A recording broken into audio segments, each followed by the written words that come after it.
Good evening and welcome to the Board of Education meeting for May 14th. I'd like to call this meeting to order. Move for adoption of the agenda. Dr. Castro, do we have any changes to the agenda? Yes, Dr. Dannenberg, we do have a couple of changes. A staffer would like to request that we move up action item 15D1 to take place as the first action item. And then before we move on to other action items, we would like to move two conference items, 16A2 and 16B1 up before the other action items because we have a couple of presenters here and we want to be respectful of their time. Okay, hearing those changes to the agenda, do I have a motion to approve the agenda? Move approval as amended. Second. Thank you. Vote as follows. Trustee Rodriguez? Yes. Trustee Forsythe? Yes. And Trustee Dannenberg? Yes. Thank you. Motion carries 3-0. Do we have any public for comment for closed session? We do not.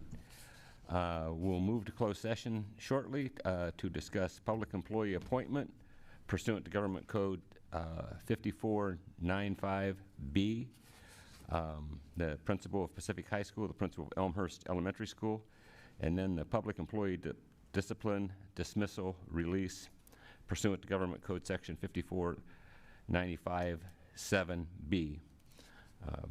I'll entertain a motion to go to closed session. So moved. Second. Thank you. Vote as follows. Trustee Rodriguez? Yes. Trustee Forsythe? Yes. And Trustee Dannenberg? Yes. Thank you. Motion carries 3-0. Okay, we are adjourned to closed session.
Good evening and welcome to the Board of Education meeting for May 14th. We've just returned from closed session.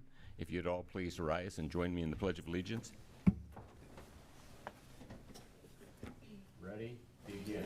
I pledge allegiance to the flag of the United States of America and to the republic for which it stands, one nation, under God, indivisible, with liberty and justice for all.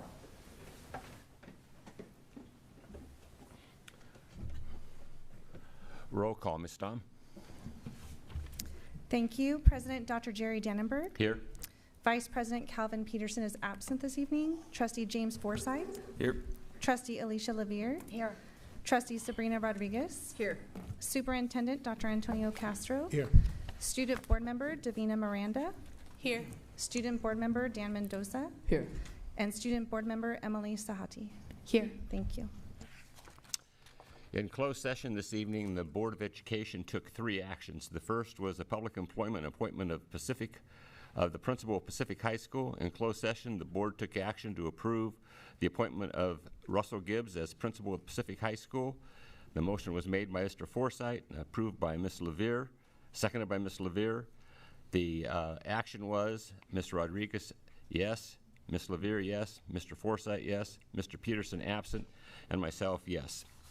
Congratulations to Mr. Gibbs. The second action we took tonight was to the appointment of the Elmhurst principal. In closed session, the board took action to approve the appointment of Brett Kloppenstein as principal of Elmhurst Elementary School. The motion to approve was made by Ms. Levere. It was seconded by Mr. Rodriguez. The vote was Mr. Rodriguez, yes. Ms. Levere, yes. Mr. Forsythe, yes. Mr. Peterson, absent. And myself, yes. Congratulations to Mr. Kloppenstein. Yeah.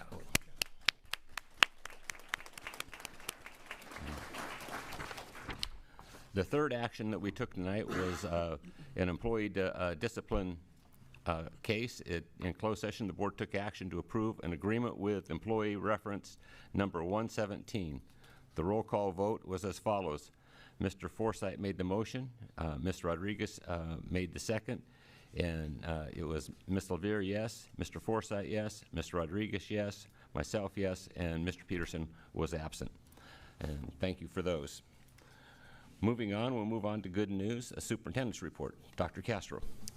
Thank you, Dr. Dannenberg. We have several additions to our good news section after that. So I'm going to actually, several of us are going to have an opportunity to speak tonight because I'll be reading in the later sections. I'm going to first hand this off to Gina Wolowitz for our introduction of our new Assistant Director of Student Sports Services. Thank you. It gives me great honor to introduce Ms. Vicki Yasinchak, who brings with her 30 years of educational experience. She has served in multiple roles within Moore Park School District, including teacher, program, and project coordinator, and assistant principal. Additionally, she has a special education background and has served as a district coordinator, professional development provider for the Ventura County Office of Education Teacher Induction Program. She is currently the principal of Peach Hill Elementary. Ms. Yasinchak has a wealth of experience in the field of education, having worked as a classified employee, preschool, elementary, and secondary teacher, and an administrator at both the elementary and secondary levels. Among other areas of strength, she brings exceptional expertise in the SARB process and multi-tiered systems of support models. Congratulations and welcome, Ms. Yasinchak.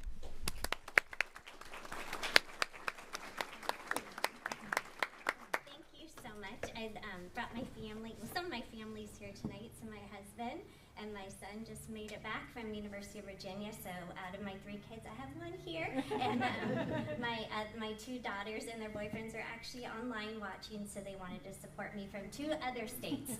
So I got a little bit of family here. So I wanted to start off with thanking the school board so much and the executive cabinet for giving me this honor.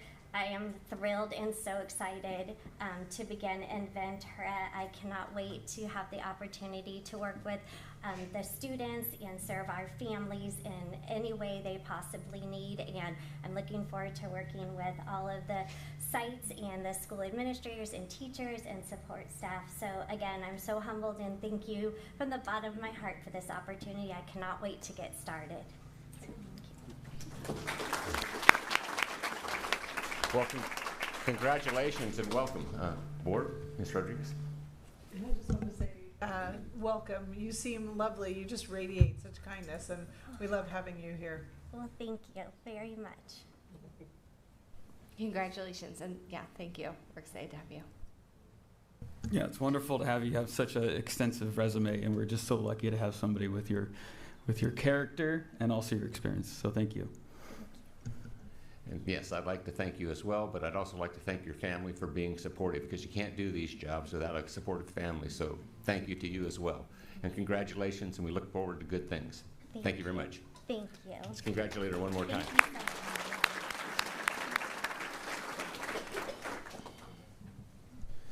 Okay, welcome again, and we look forward to working with you. Moving on to our VUSD Classified School Employee of the Year, Veronica Huerta. I'm going to ask Andrea Crouch to read some information for us. Thank you. Great. Thank you, Dr. Castro. Good evening, members of the board. This evening, we would like to celebrate and congratulate Veronica Huerta, who is our School Administrative Assistant 1 at Montalvo Elementary School. She was selected by the County Office of Ed as a nominee to represent the county in the California Department of Education's annual awards for Classified School Employee of the Year. And so Ms. Huerta is here, if you wouldn't mind coming up, Veronica. And then Karen, who's the principal of Montalvo, who nominated Veronica.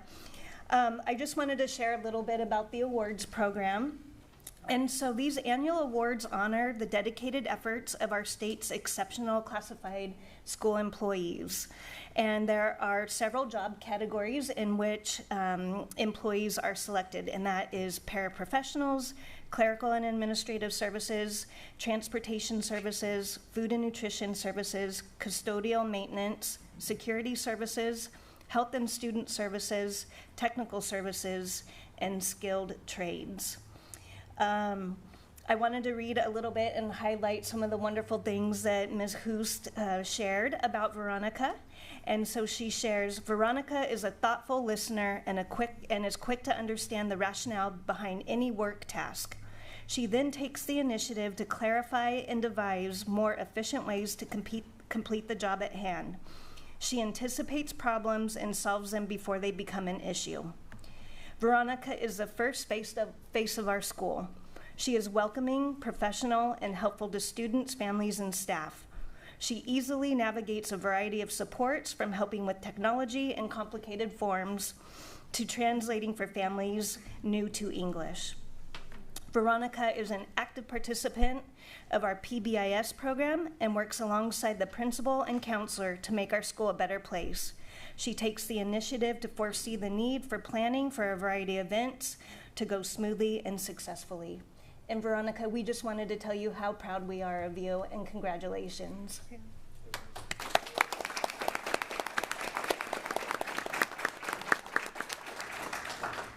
Karen, I don't know if you want to say a few words, and Veronica? I just wanted to say I have the pleasure of being new to Montalvo this year, and as a new principal to this site, this is the job that makes or breaks the role. I don't get very far without her, and she has just made me feel welcomed and competent and supported me at every step of the way, and we've enjoyed ourselves. And as a testament to her how deeply she is loved by our community, if you are here for Veronica tonight, would you raise your hand? We got parents, we got teachers, we got other staff members, her family, and it's just, I really can't say enough how in the parking lot, I said, oh, you came? And she said, well, she's the reason I come to work every day, was another staff member's comment. So she really is the heart of Montalvo, and we're just thrilled to be able to honor her in this capacity. Thank you.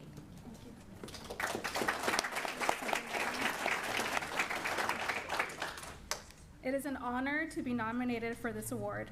Just last week, I celebrated my 7th anniversary at Montalvo Elementary. The years have been filled with happy memories, learning curves, a pandemic, and many smiles. I have been fortunate to work alongside talented administrators who have supported me in my role, starting with Claudia Caudell and now Karen Hoost. They have demonstrated what it is to be a team and how our partnership keeps our school safe. I would like to thank our teachers, parents, and students for their acceptance since day one. You made coming into work easy. The love and encouraging words do not go unnoticed. I also want to thank all the office staff that I have worked with throughout the years. I could not do my job without your help. And lastly, I would like to thank my family for always believing in me, my parents for instilling in me that no matter how big or small a job is, we always give 100%. Gracias.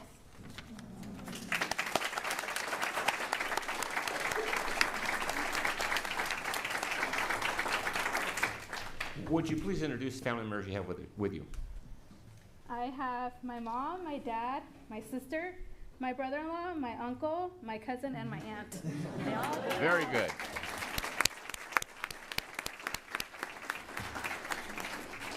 Congratulations, board. Ms. Rodriguez. It's great to see you here and to be able to celebrate you. And a few years ago, I got a chance to spend some time with Montalvo staff, and their concern and love for you was so evident at that time. They value you. They really appreciate all that you do for them, for the families. And it's wonderful to see you being acknowledged with this award. You definitely earn it. And, you know, our office staff, they're the bridge to our families. And so often you can make or break a family and a child's experience at a school, and your warm smile and your welcome makes a huge difference. So thank you for everything and congratulations. Congratulations. I have not met you before. My name's Alicia, but I've heard wonderful things, and this is well deserved. So congratulations and thank you. Thank you. I just want to ditto my colleagues. Congratulations. It's absolutely wonderful. As somebody that works in a school, the front office is the heart and soul. You know, you have direct access to our families, and you present this what it means to be a VUSD member of the classified, and that is something special. So thank you so much for all you do. And once again, congratulations, and thank you for your great work. Let's congratulate her one more time.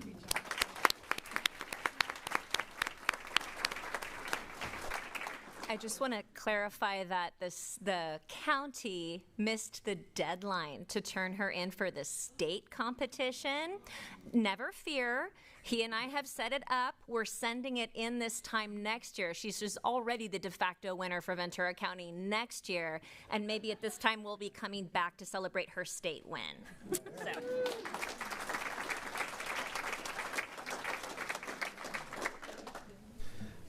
All right, well, continuing the track of positivity, we're going to move on to our gratitude awards.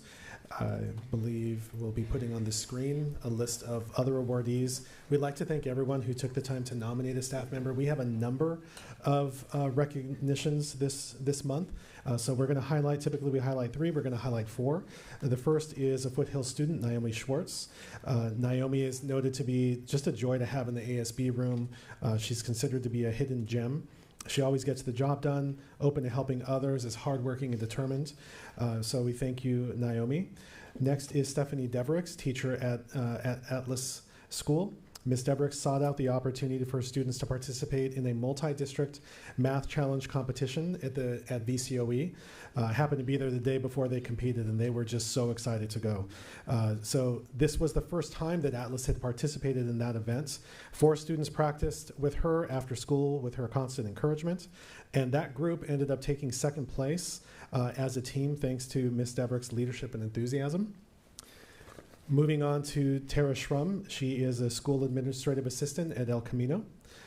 Tara is the face that greets students and staff, and her ability to make people feel welcome and cared for is second to none. She's extremely knowledgeable about all things El Camino and speaks with families about the benefits of a small school environment. Tara makes a point to connect with and helps families navigate high school, dual enrollment, and work permit processes. And our last recognition, and maybe I'm moving too quickly, Marianne, I'm good? Okay. Sarah Rodriguez, secondary program specialist at the district level. Sarah is noted as someone who is a pleasure to work with, who goes above and beyond, is someone who sees the big picture, continues to keep processes moving in a straightforward manner. She's conscientious, thoughtful, and caring. Sarah is extremely knowledgeable and will go out of her way to make sure that details are followed up on, keeping students and families informed, and ensuring that everyone is supported to make them successful. And so if you would join me in congratulating these this month's recognition.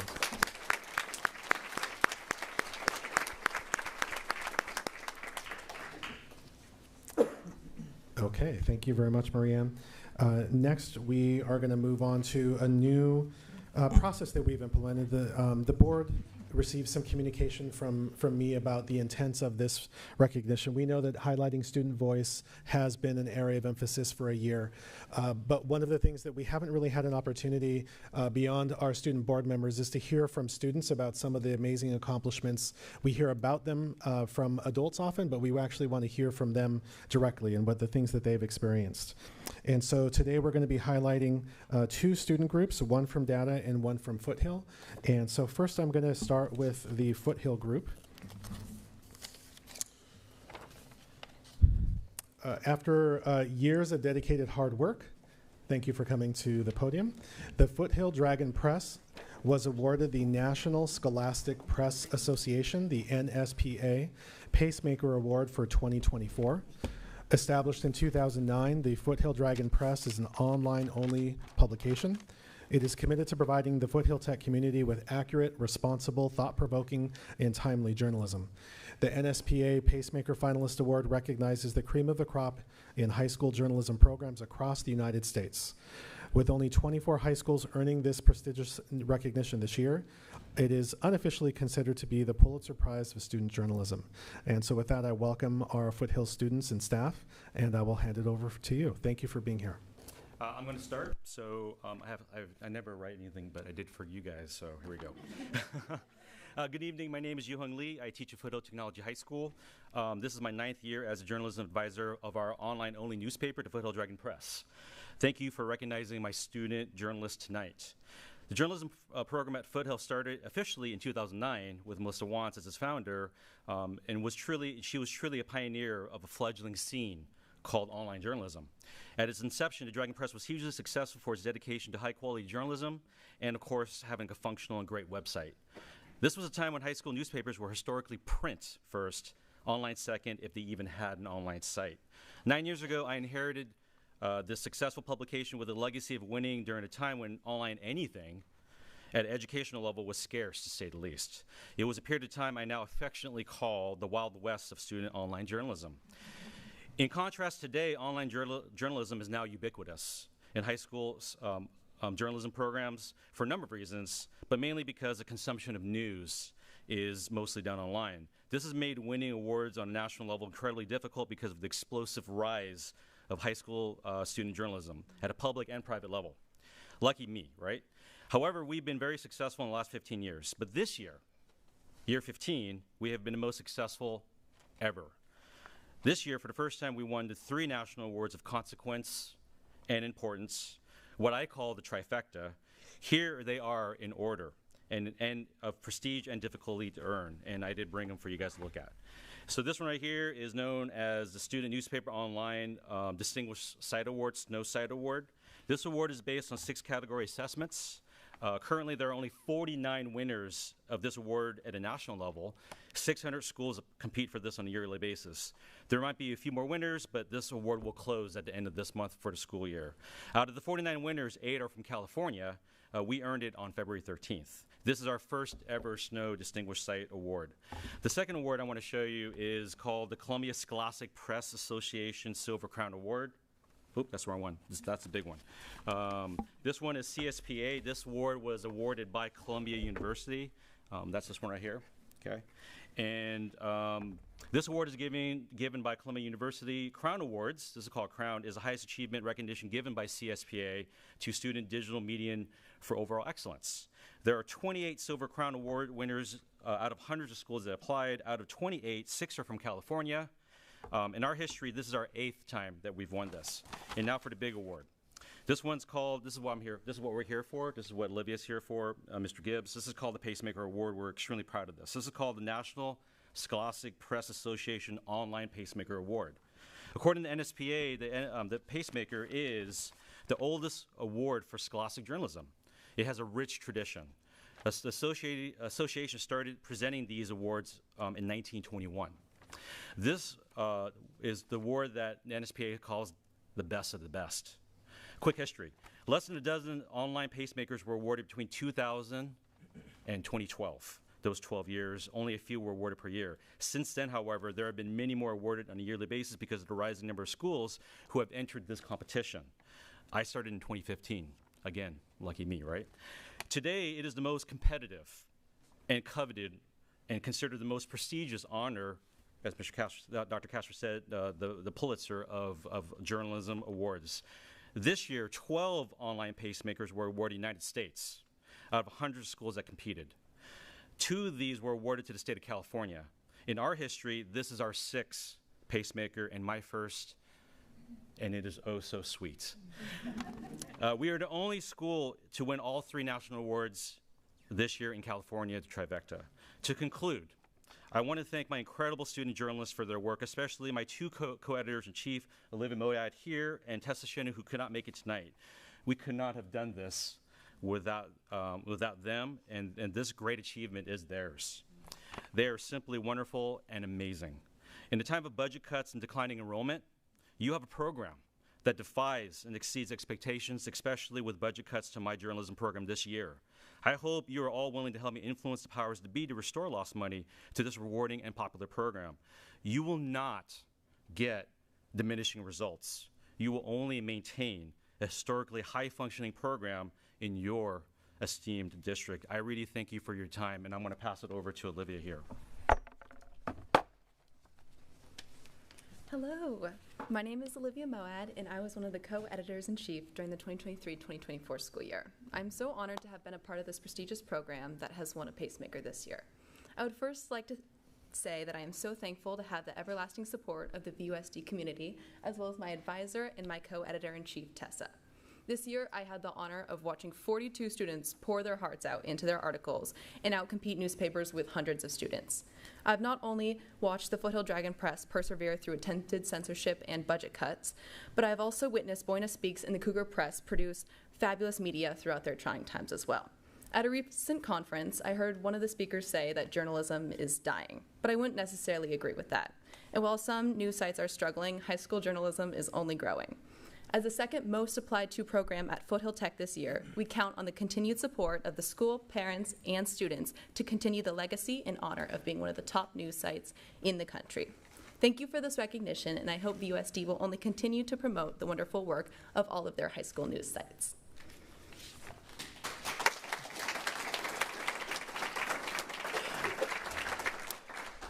Well, good evening, President Danberg, esteemed board trustees, Dr. Castro, Executive Cabinet. It's my honor and pleasure to be here tonight to honor the Foothill Dragon Press editors-in-chief, Olivia Moad and Tessa Shinnu, and their journalism advisor, Mr. Yu-Hung Lee. Their professional efforts in earning the Pacemaker Award have brought a well-deserved and hard-earned honor not only to our journalism program, but to Foothill Tech as a whole. Thank you, Mr. Lee, for providing them excellent advisement that has enabled true student-led journalism to flourish. And thank you, Olivia and Tessa, for providing excellent leadership that has produced nothing less than world-class student journalism. So congrats again on achieving the Pacemaker Award. We're all very proud of you.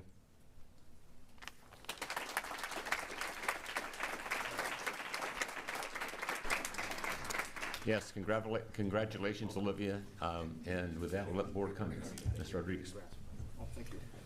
Olivia, sorry, could you come up to the microphone again? So first, I just want to say how incredibly proud I am. I'm sure Mr. Lee told you that I'm a parent of a former EIC. I believe with all my heart and soul in student journalism, and I believe what you guys do is critically important. So I'm super proud of you for the achievement. But for the folks who don't know how hard you guys work, could you kind of estimate the number of hours that you and Tessa spend as EICs on the program? Well, while we were EICs, we spent like 2 to 3 hours a day editing, posting articles, and just kind of working with the students in our publication. And then you oversee assistant EICs, and how many of those do you have? Yeah, I would say we have about, I think, 11, editors for our sections, and then underneath them we have many students as well. And who chooses all those participants? So Mr. Lee and I and Tessa work together to handpick the students by applying to our program, And yeah, we handpicked all of them, and I guess they submitted items for us to, I guess, judge. And yeah, we picked them all, and they're all so wonderful. I'm so proud of them. Yeah, thank you. I think a lot of times people don't realize that in this type of student journalism, you hire your staff essentially, right? You interview them, you assign them responsibilities, you manage them, you make sure people are meeting their deadlines, and then you have to make sure everything gets published on the site quickly and accurately and with all the formatting right and all those things, right? It's a huge job, and you do that in addition to all of your studies. And so I just really, like, to the whole team, so proud of you guys for what you've done. This is a huge accomplishment, and you know, I'm just looking forward to seeing what you guys do next. Thank you so much.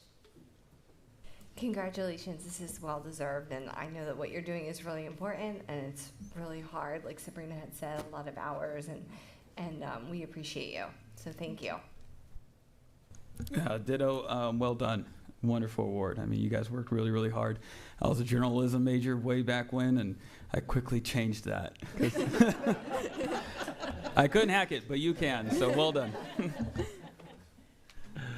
Yes, congratulations once again to all of the Foothill Dragon Press reporters and editors and the hard work that you guys do. It's a well-deserved honor. So thank you for representing the district well. Congratulations once again. Thank you.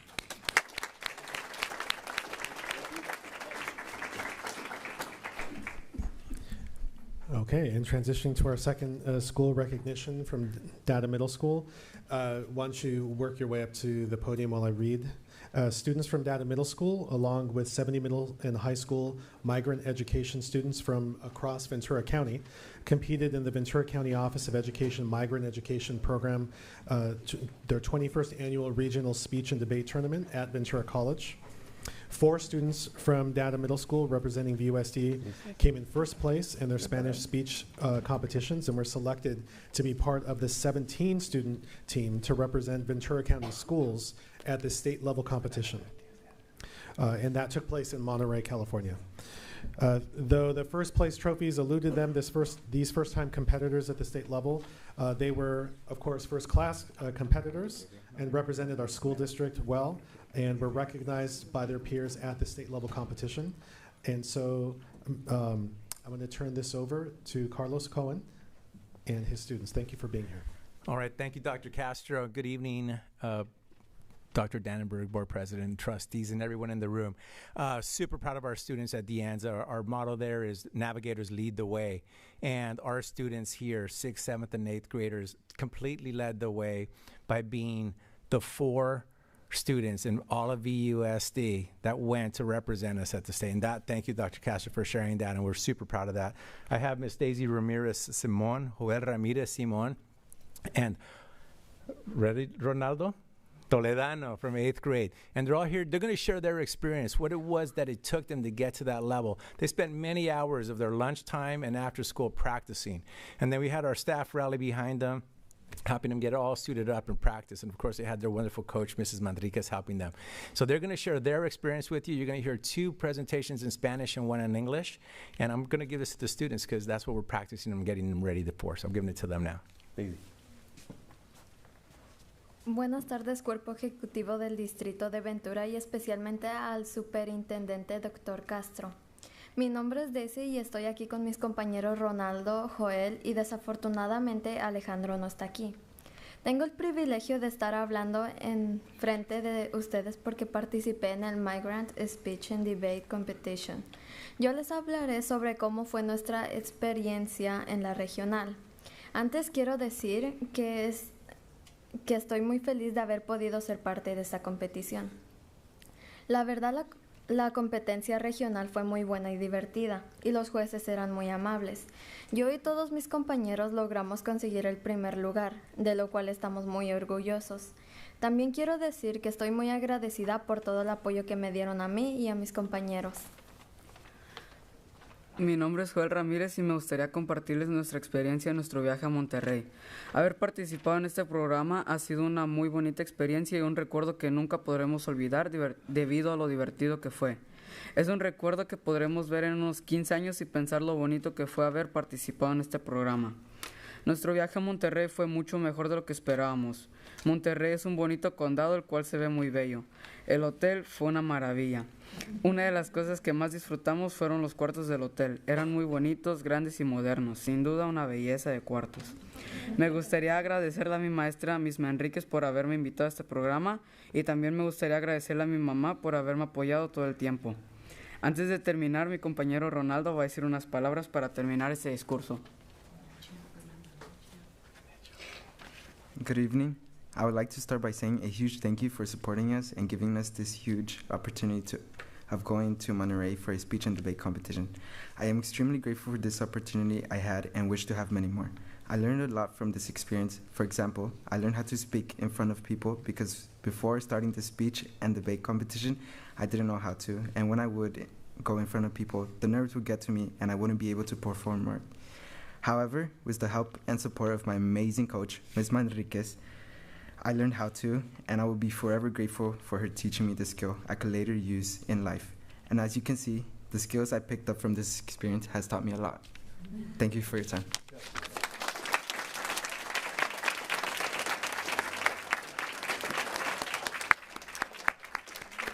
These are your students, our students, Ventura Unified. They demonstrate that bilingual education is strong in our district, that we care for kids in all languages, and that you can get a student that's super shy, and with enough time, love, and practice, they can get up there in front of anybody and give them their best.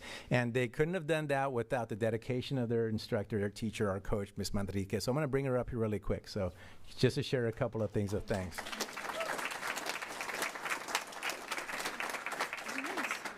Can't mess up now, huh? Because I coach them. Good evening, everyone. I just want to say thank you very much for all your support. Thank you. We'll be back 24-25. Thank you. Make it a great night. Yeah. Very good. Congratulations to you all.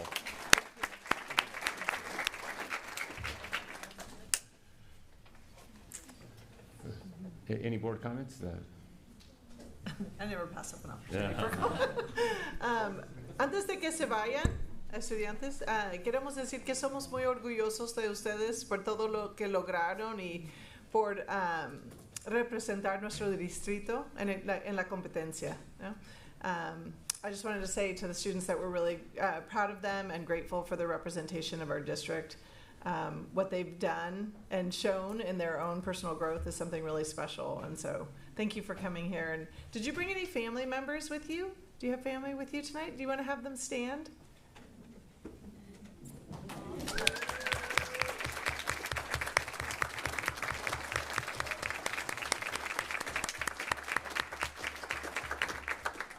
Gracias por brindarnos sus hijos para esa experiencia. Espero que ustedes también lograron bastante de participar. I just want to say congratulations. This is such a huge honor for you guys and well-deserved. And to see just how brave you are getting up there and speaking. I know it's not easy. It does not come natural to me at all. And you guys did awesome. So congratulations. Well-deserved. I just can't believe you're all in middle school still. I mean, you guys are speaking and developing your speeches far better than many adults. So you are all on the right path. Well done. Once again, congratulations, and we look forward to seeing you next year after next year's competition. Thank you for representing the district well. Congratulations.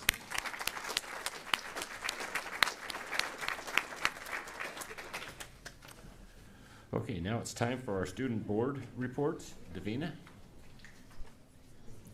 Good evening, everyone. My name is Divina, and here is Buena High School's board report.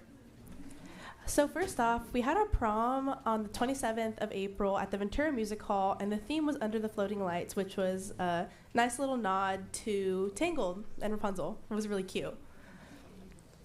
And then we also had our German student exchange program where over 13 students and 3 teachers from Germany attended, and then they also came to Buena classes and toured the area for about 3 weeks. We also had our spring musical, All Shook Up. From April 18th to 20th and May 2nd to the 4th, it featured songs by Elvis Presley, and it was truly a professional level quality performance. We also had our BSU Door Decorating Award. Classes throughout VUSD competed in a door decorating contest in honor of Black History Month, and a Buena teacher, Mr. York's class, won. Alongside this, we had our parent workshops. We had our Bright workshop on vaping on the 16th of April. We had our Interface Teen Dating Violence one on the 23rd, and then we had our last one on the 30th regarding overdose prevention and opioids and fentanyl. We also had our psychology class lab. Buena School psychologists host a lab in the psychology class to tell students about their jobs and show them some examples of how intelligence tests are administered. We also had a really good field trip for ASB. We went to the UCLA ropes course. It was really fun. Honestly, my fear of heights was definitely challenged. We also had our Ventura College Pirate Day, which I also attended. There was a ton of great new information. There was also the Oxnard College Culinary Program, whale watching, Eisenhower at the Rubicon Theater, Southwest Carpenters Union for Capstone Woods, and more. We also had Unified Bulldogs. Buena Unified teams compete in track meets and basketball games. We also had a bunch of lunchtime activities and inclusion revolutions. Recently, we had our Supreme Court night held at Ventura City Hall in the City Council chambers. 6 student lawyers, 9 justices, local judges, attorneys, Dr. Castro, Dr. Bayless, and site admin. It was Ventura versus Buena, which we know goes back a long time. We also had a drumline community performance on the 9th of May. More kind of miscellaneous events and collaboration at Buena. We had our ELAC reclassification on the 23rd of April. Math 1 teachers completed coaching sessions with PLC Math Coach, and principals Student Forum Pizza Lunch was on the 17th. Spring Food Fair was May 1st, was very successful. A little overwhelming as someone working it, but I really hope the students had a great time. And we also had our last blood drive of the year, our spring blood drive on May 8th. We also had Buena celebrating diversity in art. Dr. Asplin narrates the introduction and presents a short video on each artist. This is usually in our Buena Todays, which air on Mondays and Wednesdays. For September, we had Hispanic Heritage, which was Frida Kahlo. We had February Black History Month, which was Kadir Nelson. Women's History Month was Bisa Butler and Lee Krasner. For April, it was Deaf History Month. We had Nancy Rourke. And May, it was Asian Pacific Heritage Month, and sorry if I butchered this name, Hokusai. And then upcoming events in May, which did just pass, and June. We have band concerts May 23rd and 30th. The Dembski/Paw Print Writing Awards are May 24th. Student Film Showcase on May 31st. End of the Year Dance Showcase on June 1st. We have our Touch a Truck event that got rescheduled to June 1st. Senior Awards Night are on June 6th. Senior Grad Night at Universal Studios is on June 7th. Field trips to Sony Studios and the Museum of Tolerance, and we also have our Pride Week next week. I believe that is all. Thank you.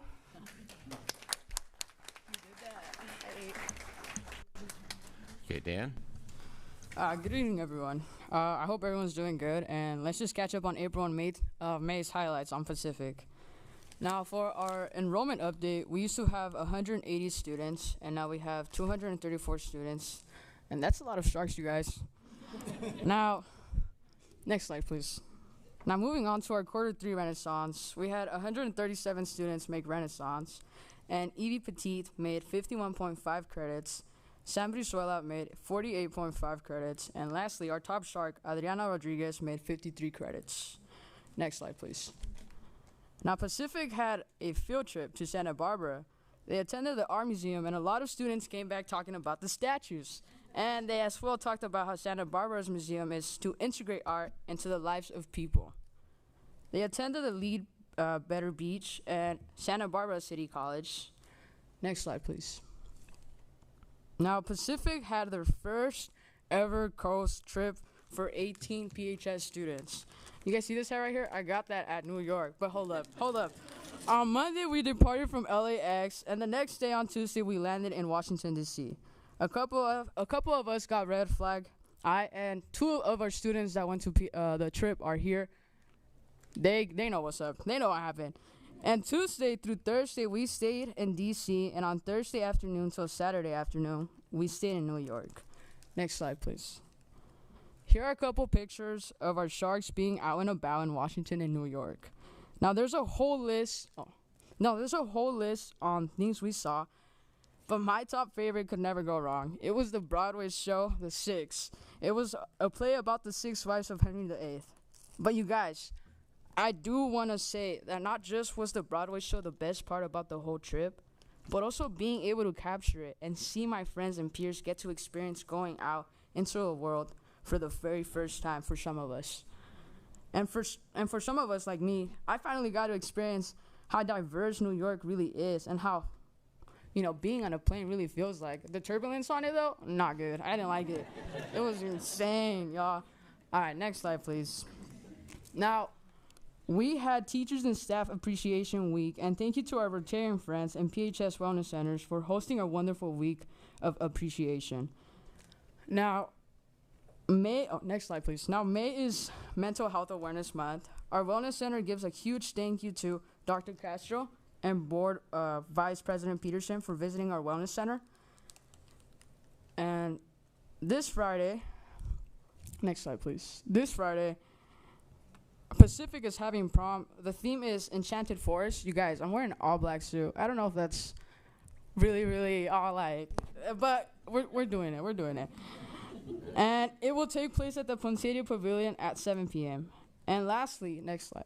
Our seniors, we have a Channel Iceland field trip on Wednesday, June 5th. And you guys, alrighty, I think we're all done here, but thank you guys for your time. Thank you, Dan. And now, Emily.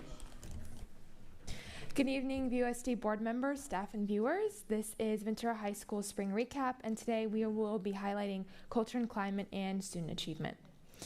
So starting off strong, we had our food fair, which is a key fundraiser for clubs and sports. We had over 30 groups participate and over $2,000 raised.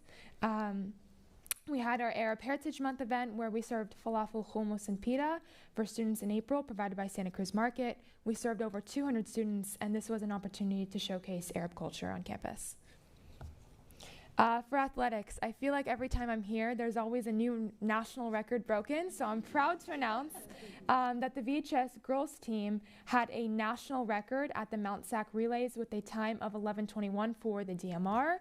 We had Eric Murillo be shot put champion for CIF Division II championships. Sadie Engelhart with an outdoor national record mile with a time of 4:31, and VHS boys running a national leading time for the DMR with a time of 9:59. They were also recognized as CIF Division II champions, and they will be competing at state. For beach volleyball, we had Gigi Scalia and Sophia Slatton finish second in league and finished in the top 17 teams among a really, really strong group of 64 teams in CIF. And of course, our Harvard-bound swimmer, Sarah Beckman, receiving 3 CIF titles. Truly, from the bottom of the VHS community, we are so proud of all our spring sports for finishing very strong this year.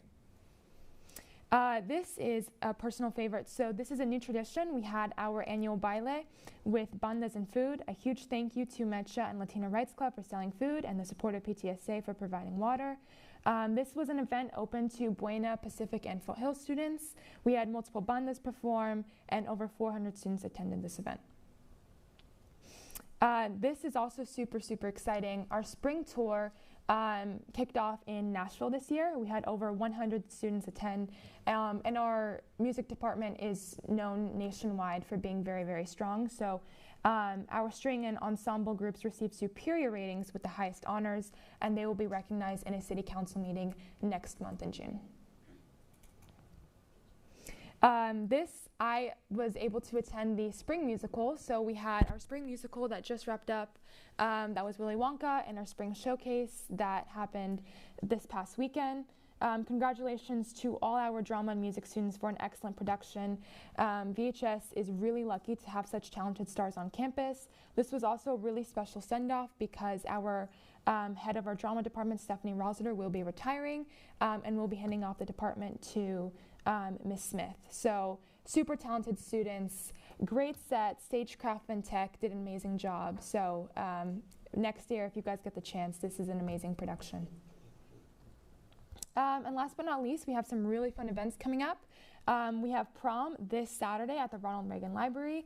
Last time we checked, we had over 500 people purchase tickets, so it's going to be a really big event.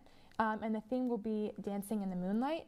We have our senior signing day tomorrow, actually, at lunch, celebrating VHS athletes committed to colleges through sports.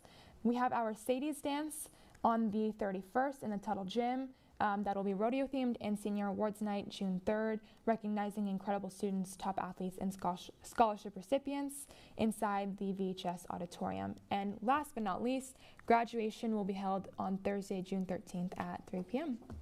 Thank you.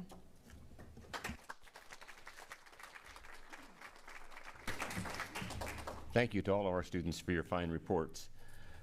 Moving on to correspondence, in the board agenda is a letter I received from the County Superintendent of Schools approving our second interim report. Do we have any other correspondence to report? No. Hearing none. Okay. Moving on to public comment. Can I just interrupt for Sure. a second? Is this our last meeting with these student board members? No? We're bringing them back for recognition. Yeah. These ones? We're bringing all of our board, student board members back on June 4th. Oh, okay, perfect. Thank you. Okay. Public comments. Thank you, Dr. Dannenberg. So we do have various public comments this evening, trying to get this all together here. If I call your name, you are up for general public comment. Please remember that 3 of you do have public comments waiting for particular agenda items. We'll call you up at that time. We will be giving you 3 minutes to speak with a 30-second warning, and the timer will indicate when time is up.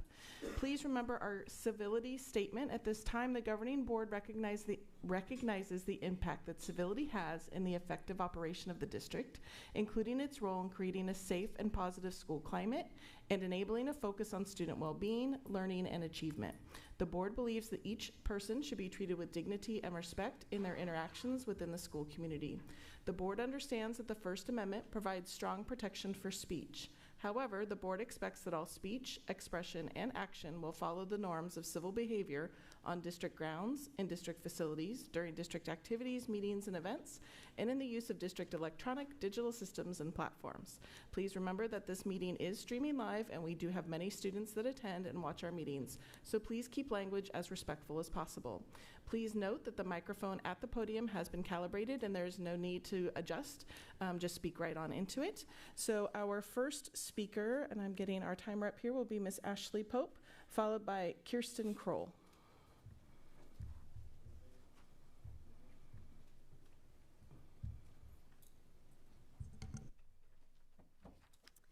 Hello, good evening. My name is Ashley Pope, and I wear many hats. First and foremost, I'm the parent of a child who goes to Elmhurst Elementary School and is in one of the special day classes for students with moderate to severe disabilities. I'm on this district's Special Education District Advisory Committee and the Measure E Committee, overseeing the $500 million bond passed by taxpayers to improve our school sites. And I am the board president for Autism Society Ventura County. I stand before you today as a disability advocate. I was informed by a parent last week that the long overdue adaptive playground at Elmhurst, to be funded through Measure E bond funds, has been postponed. My first thought was that this can't possibly be true because I was just at a Measure E committee meeting and this was not discussed. As of the last committee update, these projects were marked critical and in process. Further, on April 8th, all Elmhurst families received an email about the projects to be done this summer: solar, the playground, air conditioning, and roofing. It turns out the rumor is true. Despite kids and families having been told otherwise, the playground and air conditioning have both been pushed back again. There has been no follow-up on the April 8th email. Who is going to tell the kids that they aren't getting this playground over summer after all? For students with disabilities, a playground is not just a playground. For most students in my son's class, the playground is the place where most students receive the majority or all of their inclusion time. A student in a wheelchair who has been at Elmhurst for years cannot access time with his peers on the playground. In every single one of my son's assessments, it has been noted that he does not spend time with his peers in the play area, but on the cement watching. This situation leaves VUSD with immense legal liability. I also want to point out that VUSD's inaction on the playground is a real-life example of how people with disabilities are treated in this world.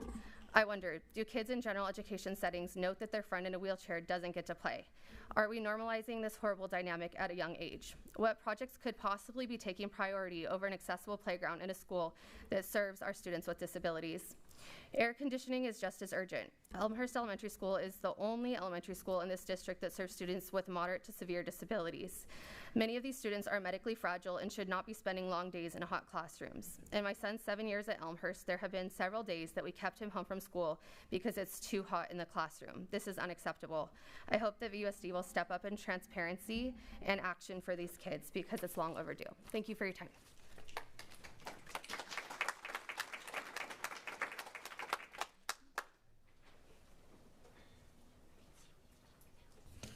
Kirsten Kroll.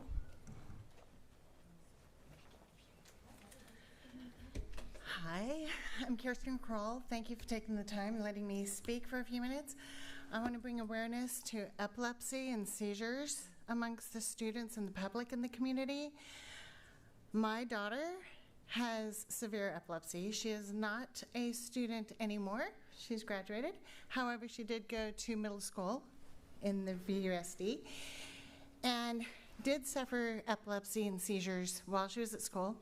1 out of 10 people, think of everybody that's in this room, 1 out of 10 people will have a seizure.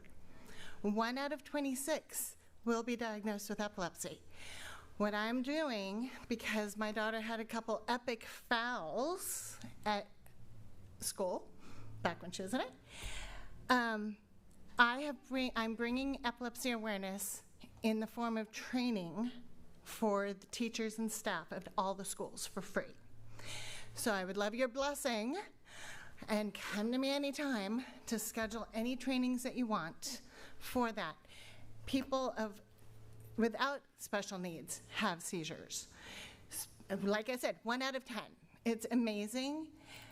Somebody had put my daughter on a golf cart, unsecured, after having a seizure, and took her to the ambulance when the ambulance was supposed to come to her. What? Seriously. So with that, as you can tell, I'm passionate about this. I would love to schedule as many trainings as possible. With that in mind, my daughter and I are also putting together the Epilepsy Awareness Foundation Tri-County. And it's in process right now. We are organizing the first Epilepsy Awareness 5K, November 9th, and we invite everybody to roll. If you've got a wheelchair, stroll, run, however you want to make the 5K happen, come. We're making it accessible for everybody. I am inviting the schools. We're doing a little competition to find the logo for this event. So for any artists that are in any of the schools, if they want to be submitted, they need to be submitted by the end of May so we can pick it before 30 seconds before June and have that be the logo of the season, as well as any school bands that would like to play. Let me know. I will block out some time for them the day of the event. Thank you.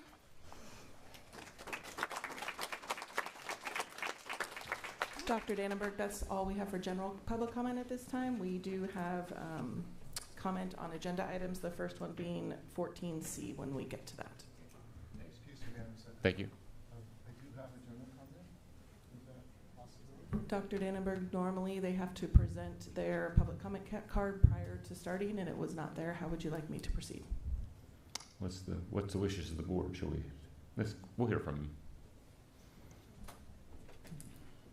It's halfway filled up. Thank you so much.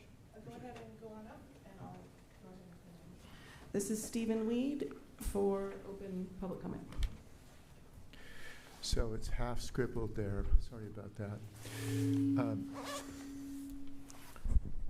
It's always a challenge to get it right.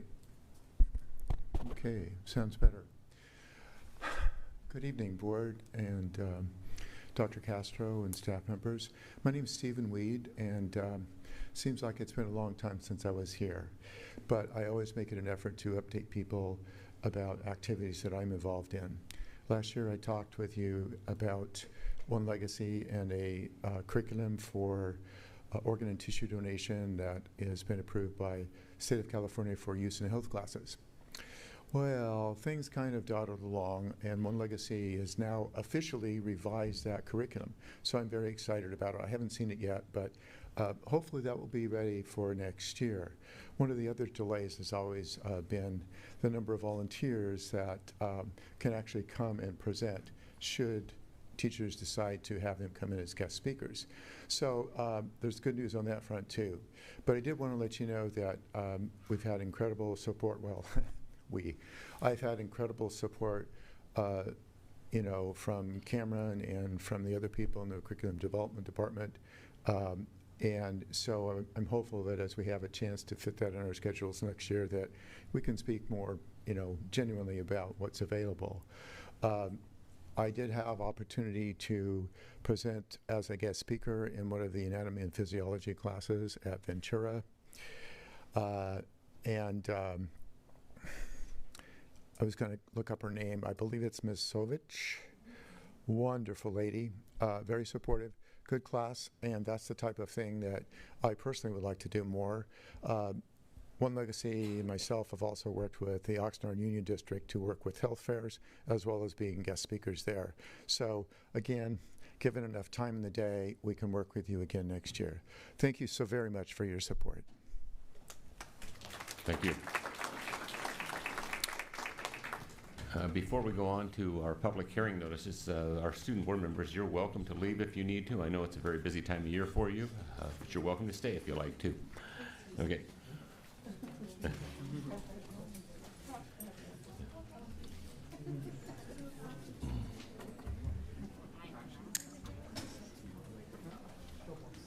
Okay, now we'll move forward to our public hearing notices. Dr. Bayless, I understand you're up first. Thank you very much, Dr. Dannenberg, Board.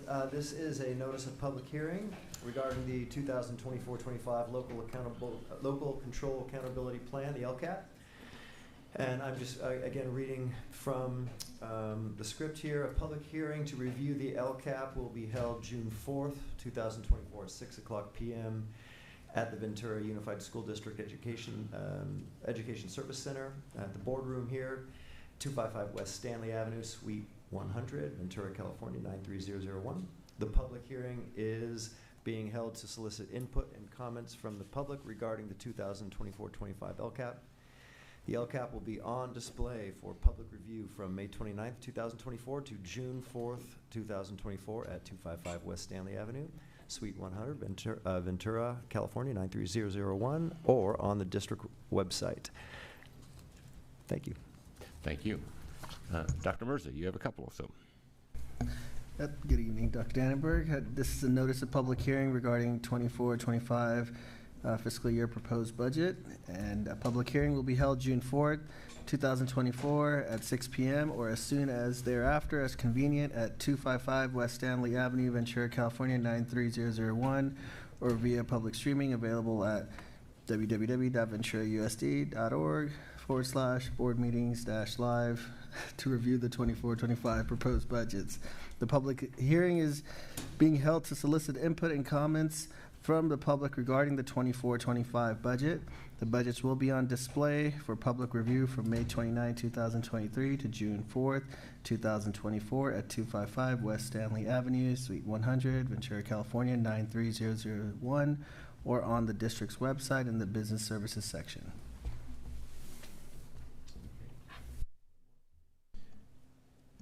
I'll take this one, Dr. Mirza. So those, for the audience, those are just, we had two notices of public hearing. This is actually our public hearing regarding calling an election for the parcel tax. Right now, we are pursuant to Government Code Section 577. It's staff's recommendation, Dr. Dannenberg, that we open a public hearing for the purpose of whether or not, or excuse me, for the purpose of soliciting feedback related to election for a parcel tax. Okay, I'll open the public hearing for soliciting information on the parcel tax. Do we have any speakers? We do. We have one, Ina Holiday. You'll have 3 minutes. I'll give you a 30-second warning. If you can please come up to the podium.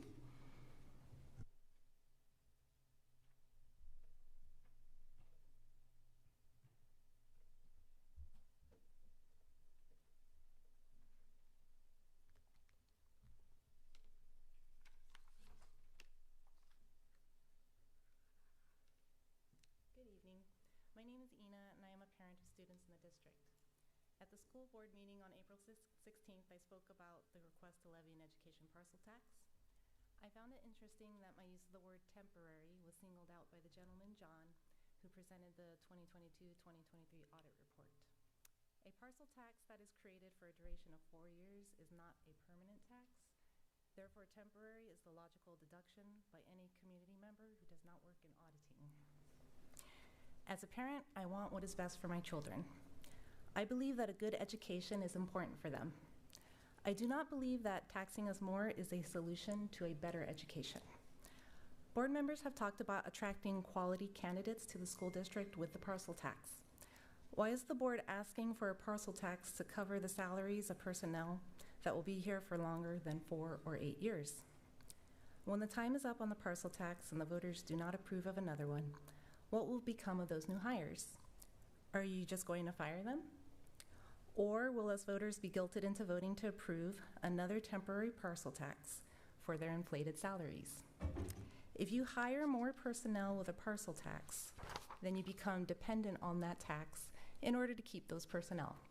On the other hand, if that funding is not used for those hires, then including that language on the measure is misleading to voters.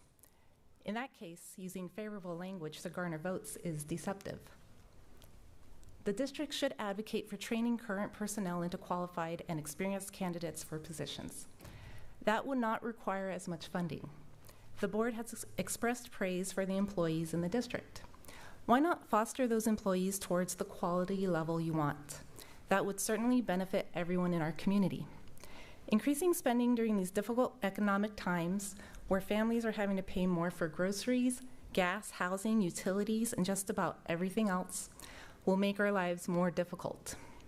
For the first time in California history, according to the 2020 U.S. Census, California's population has decreased because of the number of people moving out of the state to get away from a cost of living they could no longer afford. It is time we stop repeating the same mistakes that have gotten us to this point and change by turning around our economy. I ask the board to help change things for the better by not asking for more money and by using funds wisely. We cannot continue to sustain more taxes and more spending. Thank you for your time.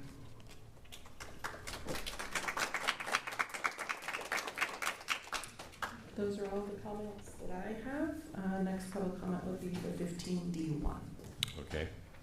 Speaking of 15D1, we're moving some things up on the agenda. That happens to be the next item that we're moving up because it is related to this. So 15D1 is the next thing we will deal with, and it's the consideration of a resolution 24-06, request to level an educational parcel tax, November 2024, approved by the board. Of the attached resolution is requested at this time. Dr. Castro, any comments? Before I hand it off, I just wanted to confirm, Marianne, we have no additional public speakers for the public hearing? No. Okay, then staff would like to make recommendation that we close the public hearing at 7:03. Okay. And, well, just turned 7:04, so 7:03. And moving on to the resolution, I'll hand this over to Dr. Mirza. Yeah. Yes, so based on the board's feedback from our last meeting, we have made the changes to the resolution, removing the language related to CTE. There was also a language added to clarify the paragraph that added that there would be no admin salary be paid from this parcel tax as well. And there was some cleanup language on the third bullet point. It just seemed redundant. We removed colleges and universities, and just remove the word university admission. So that's the feedback that we have. We made the changes based on the board's feedback, and we're presenting this to seek approval. Do we have public comment before we? We do. Sarah McLaughlin will be our public comment for this particular item. You have 3 minutes.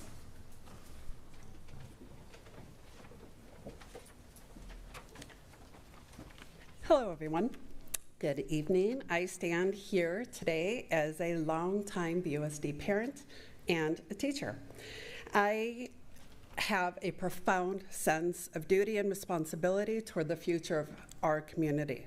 As stewards of education, we are entrusted with the vital task of ensuring that our schools have the necessary resources to provide a high-quality education to every child, regardless of their background and regardless of their circumstances.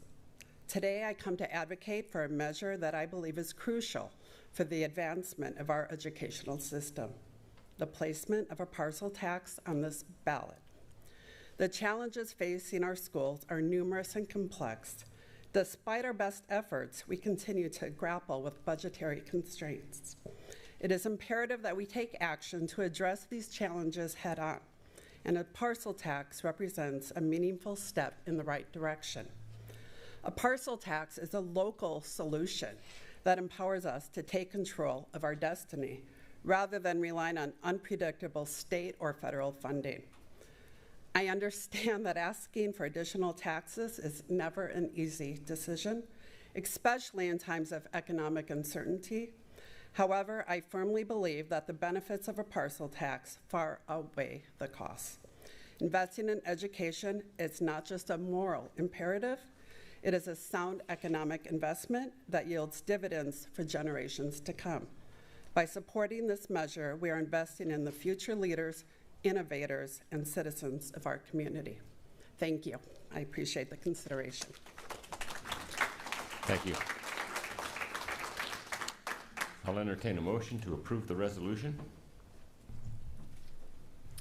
Before we do that, I just want to thank staff for the modifications that were made based on the board feedback. I do feel like it's a much more streamlined and clear version of what it is we're asking the community for. So really appreciate that. And with that, I'll make the motion. Second.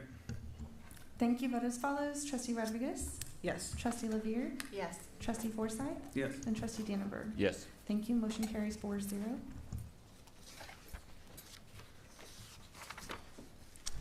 Okay, the next item we're moving forward is item B1, which is a report from the Parcel Tax Committee Annual Report. Dr. Mirza. Yes, good evening, board members. So we have Mr. Jorge De Leon and the entire Parcel Tax Oversight Committee here today, and they will be presenting the 21-22 annual report and the 22-23 annual report. And as they're getting settled, I'll just share with the community that during agenda adoption, typically we would not be bringing conference items forward before action, but given that we have a couple of groups of people that are here, we're bringing two. This is one of them. So this is a conference item. We're not requesting board action. This is a conference item only. Thank you. Great. Well, good evening. My name is Jorge De Leon, and I would just want to thank you for having us and moving it up a little bit earlier than planned. I am here accompanied by our large committee, which is, sorry, I promised myself that I was not trying to be funny tonight, but anyhow. Vice Chair Harmin Maldonado, and then Member John Walker, as well as myself, Jorge, who is serving as chair, and I'm not sure how I ended up with this role, but a couple of years ago we were here, so we actually have two reports to present to you. I understand that the report was already given to you.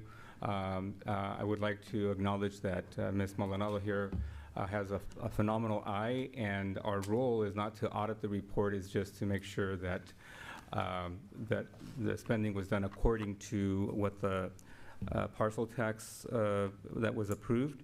And with that, I'd just like to present A little bit of an overview.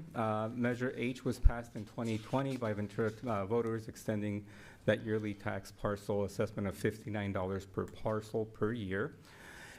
Next, this is the budget. The assessment is the assessment would generate $2,182,778. For this specific school year, 21-22, only $759,448 were spent, and the expenditures were for the arts, technology, and here is a breakdown of how these funds were used. They fall in within the what the voters had approved. I would like to point out that the expenditures at $759,448 were only that amount because there was funding from other sources due to funding from the pandemic, and therefore those funds were used, which meant that we had an overage of the monies that were collected. Next. So this leads to the carryover that we had of $1.4 million, $23,338, and as mentioned was due to the receipt of funds from the federal and state funding. And all carryover expenditures shall be consistent with those requirements of Measure H, which means that that money does not go away. We just have it there to continue to be used. Next. So again, our values are fair, transparent, and sustainable. And as such, we feel that it was done accordingly. I would like to present you now with the report for 2022 and 2023. And again, there was some extenuating circumstances which we could not meet to do this, and a little bit of staffing issues and so forth. As you know, we've had some changes in staffing. So I think it would be appropriate for me to acknowledge that, thank you for the great work that you have done to not only make the corrections to the report that was presented, again, based on information that was gathered from some historic information to ensure that it was as accurate as possible. With that said, 2020, going back to Measure H, the carryover was $1.4 million to $23,330. The assessment was just slightly larger at $2,190,278. We did have a small increase in parcels in Ventura. So the total revenue that we had was $3,613,607. I would like to correct the funds that you had as a school district were such. We didn't have it. We were just here to make sure that it was spent accordingly. So the total expenditures for for that school year for 22-23 was $2,554,523, which meant that we did spend, or you did spend, a little bit of the carryover from the previous year. The next slide would show how the funds were spent, from art teachers to equipment and the equipment replacement and such, and some of the money was also spent for the tax roll and consulting fees.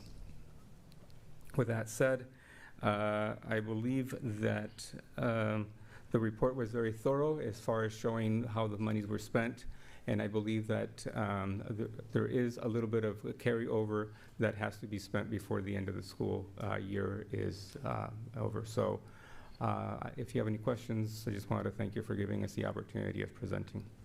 So just for the I'm sorry. The carryover, this shows the plan to make sure the carryover yes. gets. Thank you. I apologize for that. So this is the projected budget, which would result in an expenditure of about $2,906,484, which again, it's a little bit of you using some of those extra funds. I believe that there's still going to be a little bit of money left over, but for the most part, we believe that the taxpayers' money was used accordingly and judiciously with the purpose of what the measure was voted for. Any questions by the board? No questions, but I just want to thank you for your service, because I know it's been hard to get people to serve on that committee, and appreciate you giving it the time to make sure that the district is being accountable for how we use those monies. Yeah, and to that point, if I may, for anybody that is watching, if they're interested in finding out what it is to serve on this, they do serve phenomenal lunch or dinner. It is a valuable use of your time. Yeah, it is a valuable use of your time. And I do want to acknowledge that as a school, as a district, you have gone way and beyond to make it easier for us to serve. And seriously, the lunch and dinner really goes a long way for us to do this. I think I'm on my 12th or 13th hour since I left the house, and we're still here working. And but again, thank you. And I know that you guys do a lot of work as well. So. All right. Any other questions? I just want to echo what Sabrina said. Thank you. You're welcome. I appreciate it. Thank you. Quick question: How many times do you guys meet? I didn't pick that up. So a year. This year we met 3 times. Okay. The first couple of times was, we did not have a quorum, so we just had to get information. It's obviously life gets in the way sometimes. The second time that we met, we had to do a little bit of adjusting and so forth. But even though we did not have a quorum, we were able to provide some feedback in preparation. So those meetings are a couple of hours long at most. So everyone, 3 free lunches. I too would like to thank you for your service. As you know, I sit on the committee as the board rep, and I know the time you put in to make sure that this is done right, and appreciate everything that you do and the time you put in. Thank you. And I just was going to say, it's still weird to see Mr. Walker not on this side of the dais. But for those of you who don't know Mr. John Walker, a longtime board member for this district and served for almost 30 years as a board member. And it's great to see you. Lovely that you're still willing to volunteer and serve this district. Really appreciate it. Well, and he still serves on the Personnel Commission too, so he's staying very active. Thank you, Mr. Walker. Thank all of you.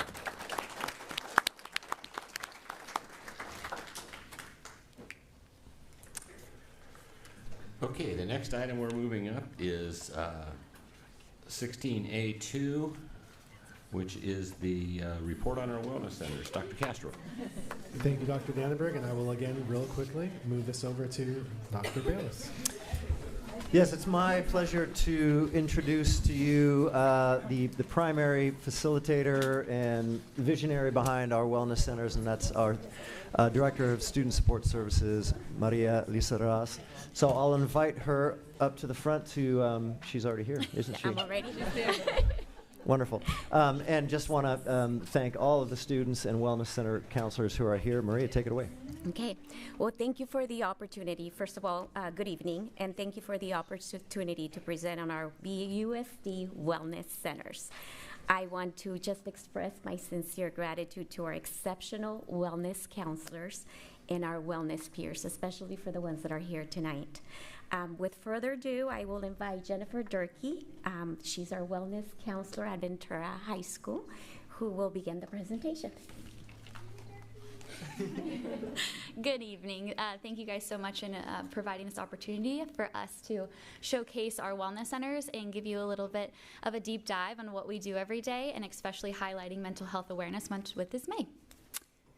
So some of the goals of our wellness center is to promote mental health. That's kind of our biggest thing that we really inspire our students and our staff for.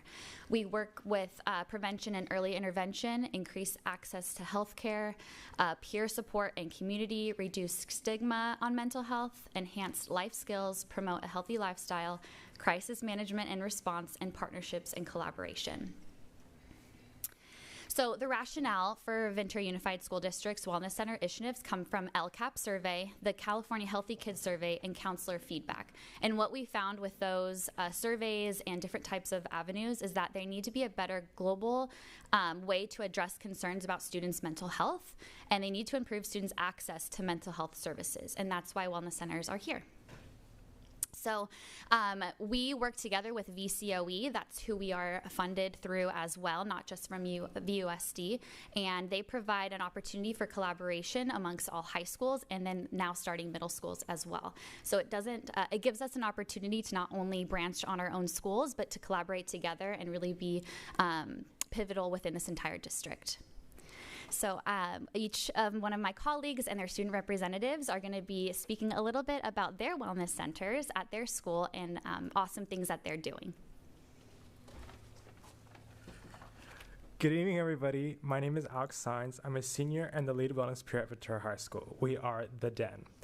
At the VHS Wellness Center, we promote whole school events and assemblies to support social emotional health. In addition to that, we are very passionate about our one-to-one support, our crisis intervention, and our support groups at VHS. Some include ABAR, academic, Alateen, anxiety, grief, LGBTQ+, and substance abuse. Our goal at Cougar Country is to meet the needs of all of our students and faculty. Thank you to our amazing wellness coordinator, Mrs. Durkee, for all she does. Her hard work does not go unnoticed. Remember to make your mind a great place to be. Thank you. I'm going to have our next wellness counselors introduce themselves and their centers. Thank you so much. Hello, everyone. Thanks for having us here tonight. And I'm just going to go ahead and pass it over to Leo, our wellness guy. Hello, my name is Leo. That dog right there, his name is Django. He's our wellness dog. We're just the wellness center, unlike Ventura's den. So I'm a senior wellness peer. Per the wellness grant, Foothill provides similar services to the other VUSD wellness centers. We have school-wide events, lunch and learns, small groups partnering with Alateen and the Livingston Memorial grief groups, and then we also have references. We hit the ground running this year with outreach and advocacy. We are fortunate to present at the Youth to Youth Conference in Fresno in November, which was hosted by the California School-Based Health Alliance. We became the first high school club for NAMI. I'm actually our president, so I'm pretty proud of myself. That stands for the National Alliance on Mental Illness. And we received a $500 grant for mental health campus events. Foothill's parent, faculty, and student organization purchased 12 drums for our drum circles on campus and at other sites, like peer mentoring in January at Sunset Schools. We transformed the programming at Foothill, advocating for Foothill's Dead Week before exams to become the less stressed Foothill Technology High School event. And we host an entire wellness week. More details are on our Instagram at Foothill Technology High School Wellness Center. We're gearing up for next year. Our wellness peers have already spent a day training with Hillary Roberts, a nationally recognized author and peer trainer. And thanks to a vet grant, the wellness peers and 20 other Foothill staff and students completed suicide prevention training. Foothill Tech has 30 Safe Talk certified staff and students. Thank you.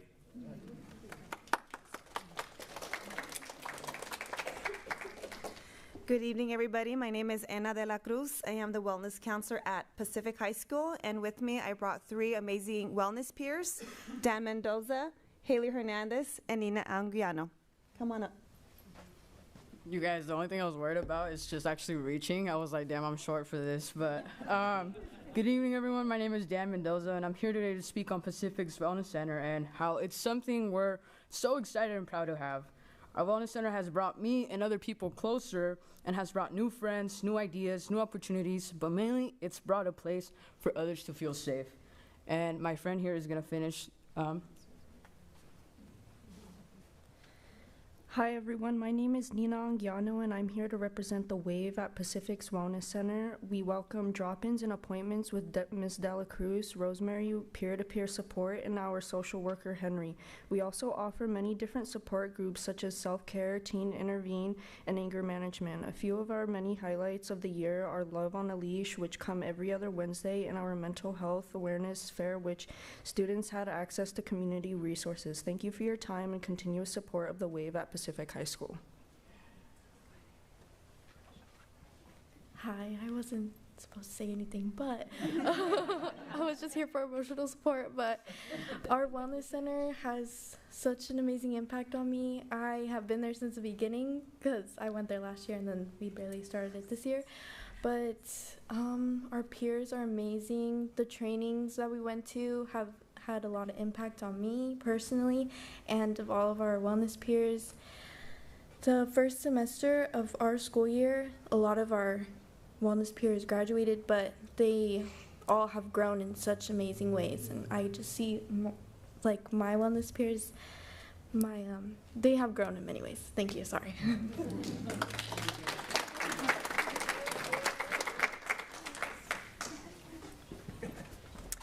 Good evening. I am Tatum Mossell from Buena High School, and this is Julie, my student representative. Hello and good afternoon. My name is Julie Garcia, and I've been in Wellness here for 2 years. This is Buena's 3rd year of the Wellness Center, which has brought more mental health awareness to campus. We have had the amazing opportunity to partner with Ventura County Behavior and Health to give students and provide students one-on-one counseling on campus and to help get students connected to our outside therapy services. This year, we also focused on educating parents and staff about vaping, overdose prevention, and healthy relationships. Another highlight of our school year was having Jesse Billauer with Live Rolls On come speak to our school about the importance of perspectives. Thank you.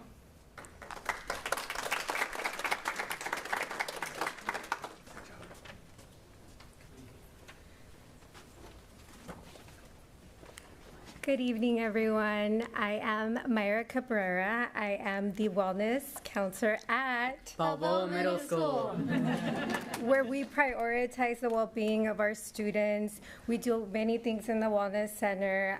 We promote relaxation and tranquility, and most importantly, it's a place where everyone belongs. And these are my amazing, wonderful wellness representatives. Hi, my name is Ivan Nunez Sasati, and does anyone know what BMS stands for? It stands for Best Mindset. And this is... Hi, my name is Mia Bousquet. Hi, my name is Mia Bousquet. The Wellness Center is a fun and exciting place with daily activities that you can do, and you can always try something new. Listen. Hi, I'm Matilda Askey. The Wellness Center is a really good place where if you're feeling like stressed with school or just like life in general, you can go. It's an amazing place to be. It's a great space that everyone feels safe in, and there's therapy dogs. No explanation. Thank you. Thank you, guys.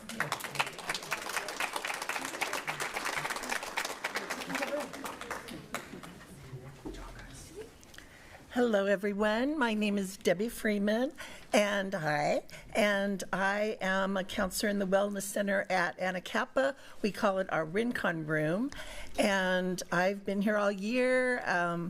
We have a very safe, open, welcoming place. Before I hand it over to one of my wonderful students to tell you more about it, I just wanted to mention that we're going to have on May 21st at Anacapa, we're going to have a resource fair, and it's open to all staff from everywhere, from all the schools. If you can come, parents, students, we're having it during lunchtime from 11:30 to 1:30, so if you can drop by, we're going to have 20 organizations, and it's going to be fantastic. Lots and lots of resources. If you want to come and if you're interested in anything specific, I'm sure we're going to have them there. So I think it's going to, be really great if you can come by and stop and eat your sandwich and come and spend a few minutes and come and speak to some of the organizations. So I'm going to hand it over to Sydney. Cindy's one of our wonderful students that comes to our Rincon Room most every day, and she's going to tell you a little bit more about it. Good afternoon. My name is Sydney, and I'm a 7th grader at Anacapa Middle School. Anacapa's Rincon Room, or Wellness Center, has been a hubbub of activity this school year. The students love being in this center and have felt safe and happy here. We have lots of board games, Legos, arts and crafts, materials, and beads for making friendship bracelets to entertain them. We have held many groups in our center this year, including a grief group, a boys group, a girls group, a self-identity group, a drug education group, an at-risk group for preteens heading down the wrong path, and an at-teen group. We also have a Bright Youth organization join us at lunch frequently to play games that teach drug/alcohol prevention. It has been very beneficial for students that have a difficult time forming friendships and are able to go to this safe haven where friendships have bloomed and grown. I truly feel that our center has been a healthy addition to our campus and needs to have a permanent home at Anacapa. Thank you.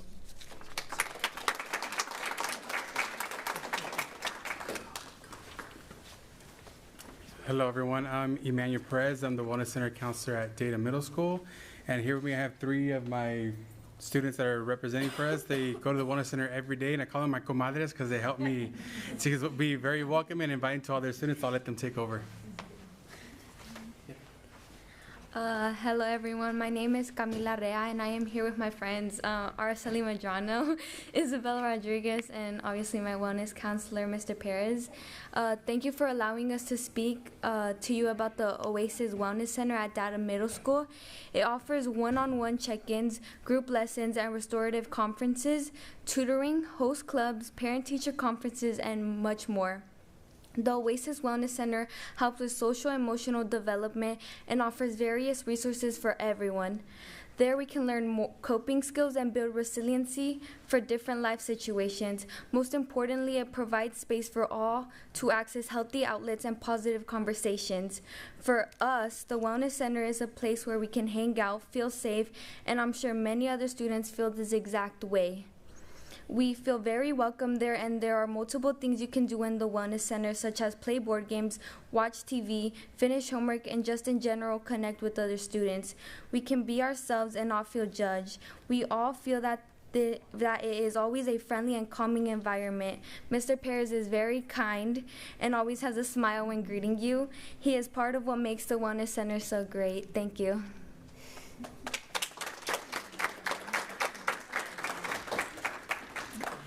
Mrs. Klein, our wellness counselor at Cabrillo, could not be here today, so I'm going to present a little bit about the Harbor. They have friendship groups, wellness peers that they're starting up, rising star groups, a safe harbor support group, girls group, prevention workshops for classes, and referred students. They also have an amazing drum circle as well. It's kind of like a theme going on in all wellness centers. So yeah. We currently have 3 different funding sources for our wellness centers. The first one is the VCOE High School MOU. And this particular MOU will conclude in 2026. This year, the MOU has provided funding for 3 full-time employees. However, it is important to note that this funding will decrease over the next 2 years. At the end of last year, we also received one-time funds from VCOE for our middle school wellness centers. The funding, which supports 2 full-time employees, will conclude at the end of June. This year, we applied and were awarded the Children and Youth Behavioral Initiative Grant. The contract term commenced in February and will conclude in June of 2026, so that's actually an error on our presentation.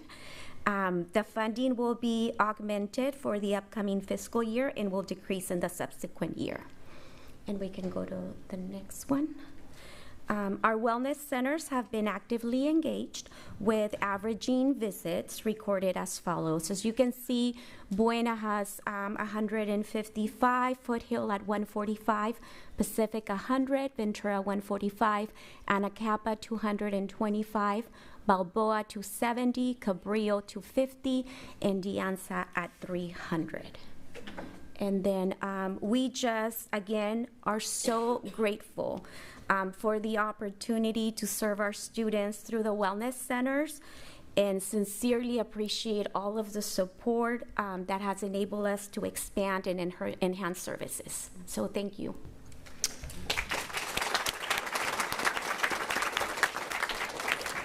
And Dr. Dannenberg, just one closing comment. I want to offer that although we don't have the California Healthy Kids Survey results yet, we'll be presenting those next month. We are seeing an uptick in some of these metrics that this work connects with in our LCAP survey, and I just, that's all those improvements in student wellness, that's hard won with all the work that Maria and Cheryl and all the wellness counselors have done. So I just want to thank them that their work is really being shown not only in these students, but also in some of our key metrics. So thank you all.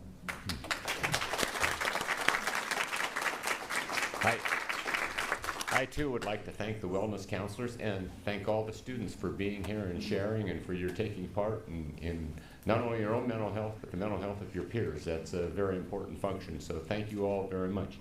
Board comments? Well, one, I think we should have this many students at all of our meetings because it's great. But it's just so neat to see you all sharing about your experience and overcoming the stigmas that so often exist in our communities around mental health, and being comfortable talking about when you're having a hard day and being comfortable comforting someone else who's having a hard day and helping them work through that. That life skill will carry you so far, because that you don't grow out of that. It's not just in middle school, right? Like, we all continue to have those struggles throughout the course of our lives, and having people around you who are supportive and knowing how to take care of yourself is so valuable.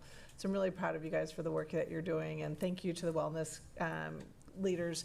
You know, I still have not made it to a sound bath at Cabrillo, but it's on my list because I've heard they're super cool, and I just think that all of those things just builds community. So thank you. Yes, I want to thank you again, students. I think it's really great to see you supporting each other. Your counselors are there to support you, but a lot of times building that connection with your peers is really has a great benefit. So thank you. Yeah, thank you all so much. And thank you, parents, for coming. I mean, it's really important for them to be here, and just want to thank you. And preparing for this meeting, I was looking through the slides, and my 5-year-old daughter was sitting with me, and she was basing her educational path by your dogs. And so it looks like Balboa's first, and then Foothill won with the So wonderful! It's wonderful to see this, and also with these wellness centers, it's like another tier of support, and I think we all kind of benefit from that. And that our students, rather than going right to an admin to solve their peer issues, it goes to this other space to have those restorative practices. So it's absolutely wonderful. It's much needed. I think it was needed before the pandemic, but definitely needed now. So thank you.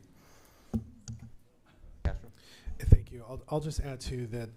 Thank you, students and staff, for modeling what it means to be a community, and this concept of destigmatizing mental health. You're doing it by being there in these moments when people don't necessarily know what they're experiencing. So thank you for modeling that, and also to the board for continuing to give staff clear direction that this is a priority. As you saw through how we're balancing funding sources, we will continue to seek out multiple funding sources. Thank you for your approval earlier to seek the parcel tax. In case, for those of you that aren't aware here, again, we don't know whether it's going to pass or not, but one of the areas that we've added to that is our ability to maintain our mental health and mental wellness support. So again, it takes a community. Thank you all for being a part of that and for leading these efforts.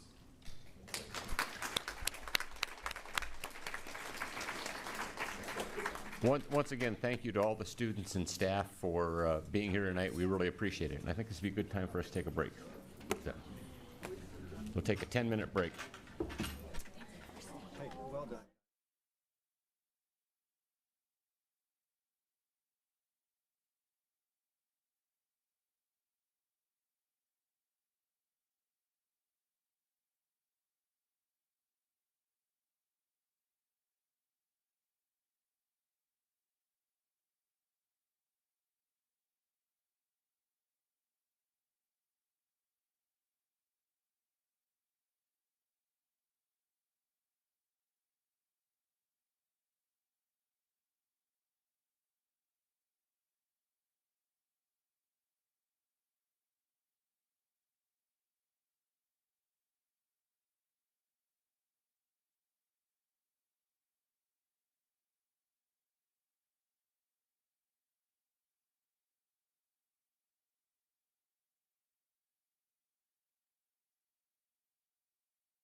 Welcome back after our short recess. We'll move on with the rest of our agenda now.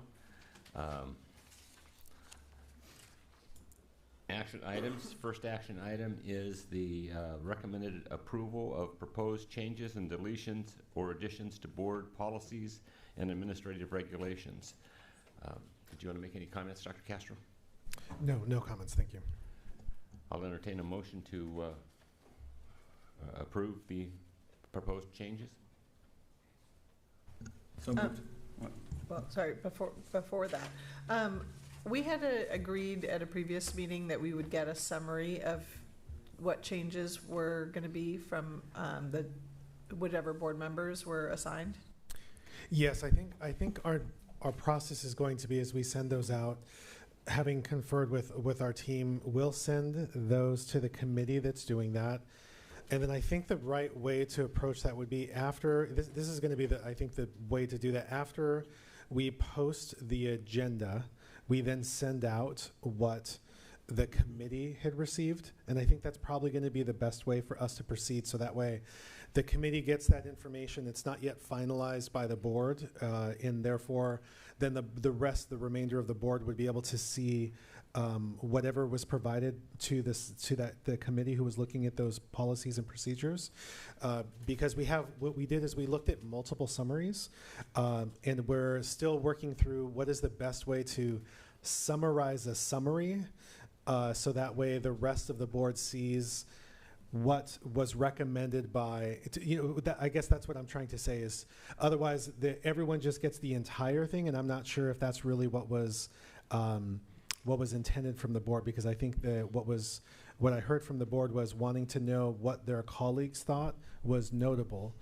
And if so, for example, if we just receive that having staff reviewed, when the committee has received the summaries that the staff has reviewed, and that committee says everything looks good, there isn't anything to generate. And so that's, I think, where we are, is if when the committee looks at that, says everything looks good, no comments, then the only thing to provide would then be the fullest version of all of the comments that that committee had received. So I think that's where we are.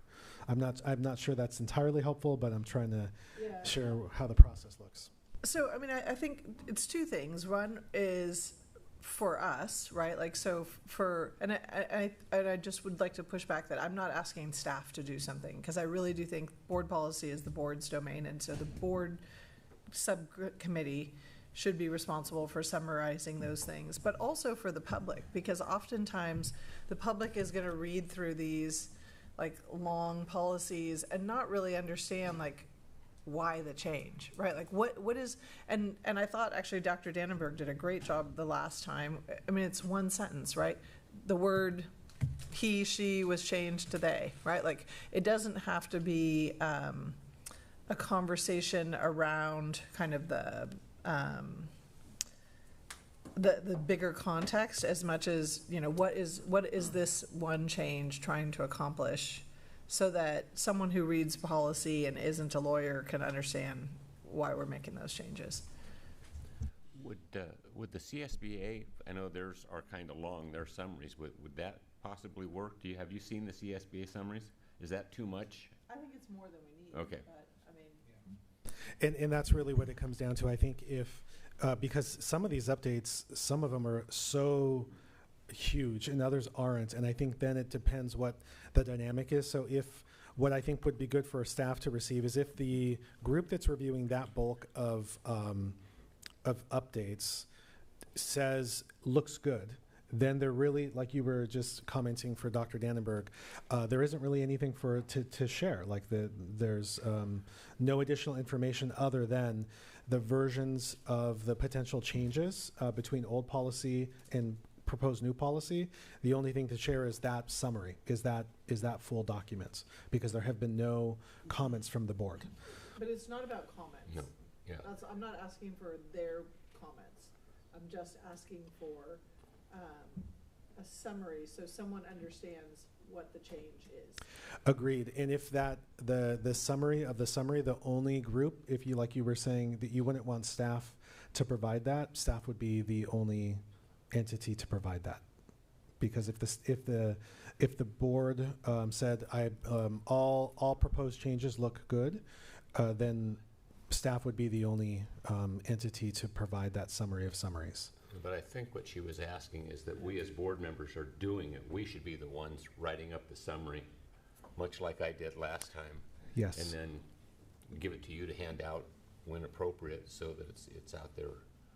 And it could go to the public as well as part of right. the posting of the agenda. Absolutely. Yeah, absolutely. Wouldn't that take a meeting with the staff to ask them questions, as in, why are you making this change? But don't you do that anyway as part of this? Well, through emails, but yeah. I mean, it's part. I would think that it would be far more efficient, because there's so much here, and there's so much that we were looking at that it would make more sense if we met with staff or had some kind of staff there present to have those conversations. Yeah. Versus just, having that back and forth through email. So we're trying to assist the board in that area. But if for whatever reason, if there is an update where the committee that's reviewing that sees that all of the changes that are proposed by CSBA, that there's nothing notable, there isn't anything to then share other than, as I said, the original information that was provided to that committee. Like, here are the proposed changes from CSBA. But if there's something else that we would want to be generated, we can, as I said, staff could create a summary of summaries, which is trying to then consolidate that larger document into something even more manageable, more understandable, less time consuming, looking at the track changes that go out in red and green and strike throughs. So I don't know, again, as you're saying, most of the feedback should come from the board members, and I agree. And if there isn't feedback to share, to put forth that is coming from the board members, then staff could create that document. But again, I think our issue is not to get staff to create it. It's how can we as board members create that? And I think for me, as I went through the last ones when I did my summary, I basically looked at, okay, is it a small wording change, or is it a big issue change? And if it was one where I needed help from staff, I could call staff and say, hey, what's going on here? Now, fortunately, I've had a lot of the policy background. I've done a lot of this for years, so I don't need much help when looking at these myself. But I think as you're reading them, if you're going to generate a summary, a lot of the summaries are short, phrases. This changed to this, or it was just a wording change, or a lot of times they change the pronouns that are used for whatever reason, just to make it with whatever's in vogue, I guess, right now. I don't know. What's the desire of the board? So since we don't have to adopt this as a first read, right? Can I volunteer to draft a summary, and then for this set, since otherwise it'll be like 2 months, right? And then we can have this conversation at the next go round. There is no need to pass this right now? No, I'll leave that at the discretion of the board.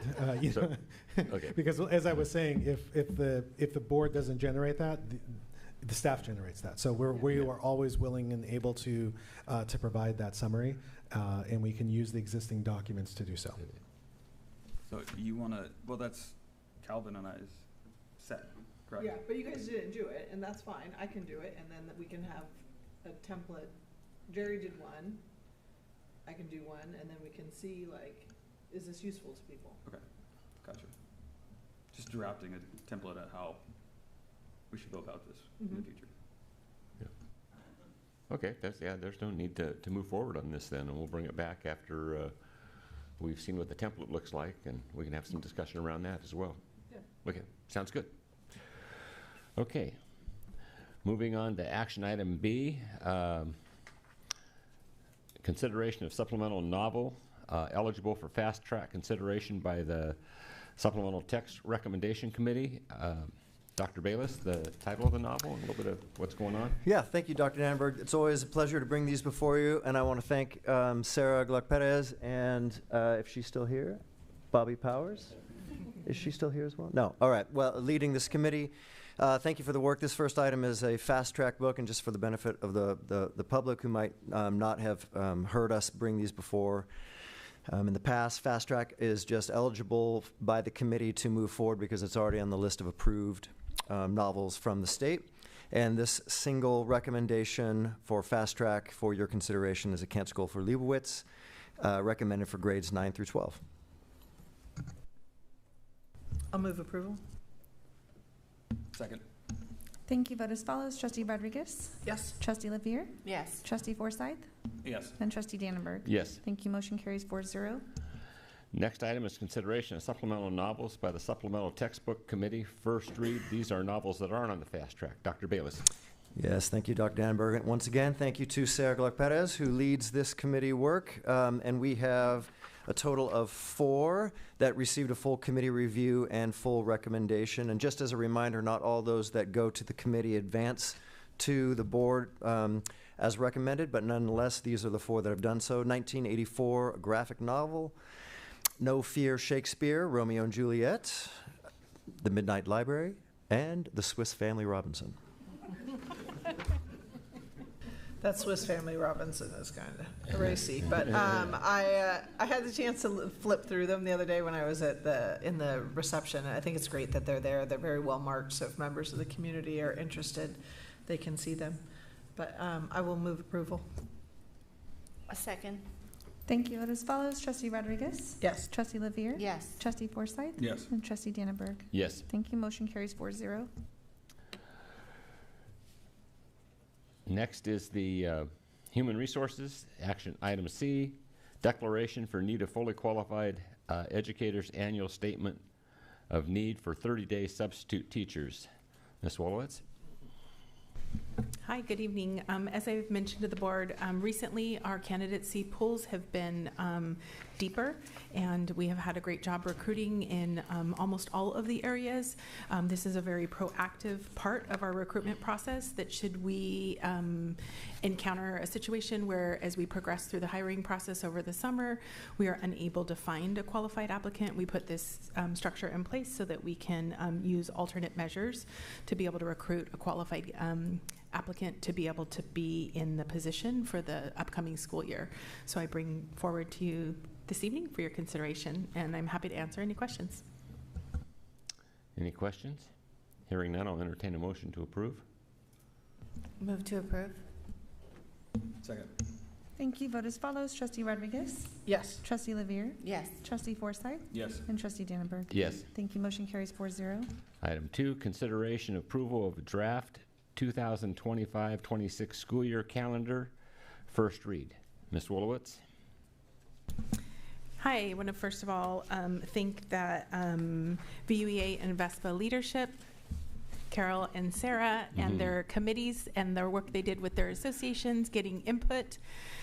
Pleased to announce that both VESPA and VUEA passed the calendar, and I bring it forward tonight for your consideration, and happy to answer any questions you may have. Any questions by members of the board?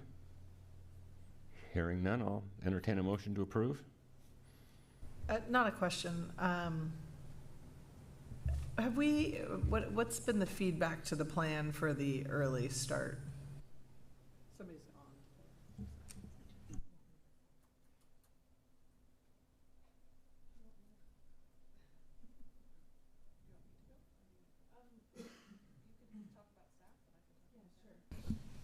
So we engaged in a communication through the calendar committee, and we talked about wanting to experience it first before we made a decision. And so we wanted to be sure that we have families that have the opportunity to have those calendars ahead of time to be able to plan accordingly, and we wanted to be able to experience it. We've had some conversations about it, but really a lot of the conversation is wanting to live it first. So that's from the staff's perspective, as well as we engage in some conversations to ensure that staff also have an opportunity to enjoy that full break and not have to have grades due. And so we've accommodating that when the staff have due dates prior to returning from winter break as well. We've been doing a lot to try and communicate out that we're starting a little early this next year, and every communication I send out, we include that. I believe there's a small subset that are concerned that the summer break is a little shorter this year and may have already made their plans or chose to still make their plans. So we'll see if there is a larger absence rate that first week of school or not.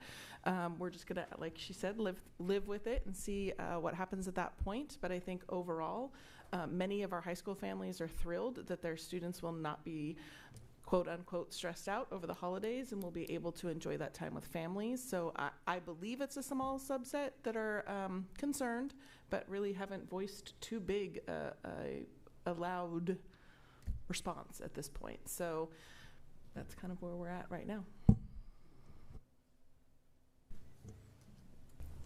So just for my 20%, I'll say that since Calvin's not here. I mean, I have concerns about moving forward with this when we haven't yet done this, because I do think I hear from people all the time who are, we were just talking about this the other day, like junior guards, they didn't get the memo this summer. Junior guards will conflict with their start of our school. I think there will be a lot of those kinds of things that we will experience this summer as this first year happens. And so if we're already committing to a second year of it before we know how the first year goes, I think that's hard. You have people that are planning their vacations now. Guards is planning their dates now for this next time. So I think just based on that, if we wait much longer, we're going to run into the same issue that we're having now, because they won't know when to plan for things. So that's just the other side. It's the Libra in me giving you both sides of that. So I think that if we wait too much longer to communicate this out, we might just run into the same problem we're having this year.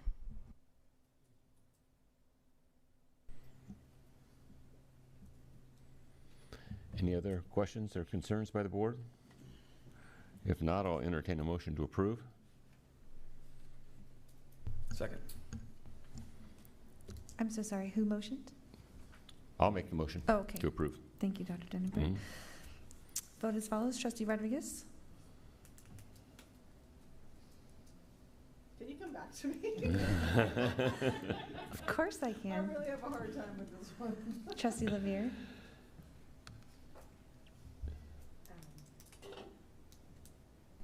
Yeah, I also have a hard time. If I can be honest, it feels like we're starting school in the middle of summer, you know, but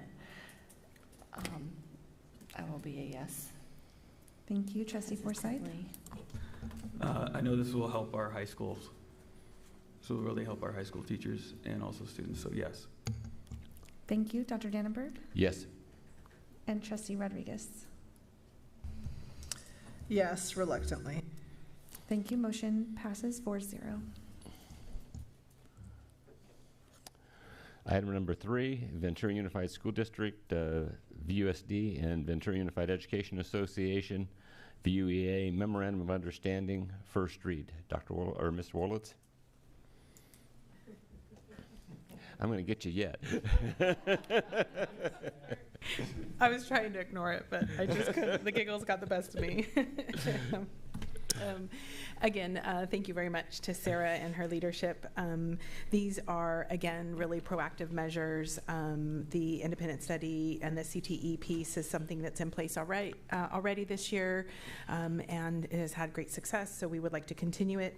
The other, the high school teacher substitute during prep period, that's also a precautionary measure when we're not able to find substitutes, as well as the second bullet for covering classes when no substitutes is available. We don't have to often use it this year, really seldom. However, it's a great safety measure when we have higher rates of absences or large professional development opportunities. So really just predominantly proactive measures to be sure that we are set up for success for the upcoming school year. Any questions by the board? Hearing none, I'll entertain a motion to approve. So moved. Second. Thank you. Vote as follows. Trustee Rodriguez? Yes. Trustee Lavier? Yes. Trustee Forsythe? Yes. And Trustee Dannenberg? Yes. Thank you. Motion carries 4-0. Action item business services, we've already discussed the first one, so we'll move on to item number 2, the Ventura Unified School District and Ventura County Indian Education Consortium negotiate neighboring school districts memorandum of understanding. Dr. Mirza?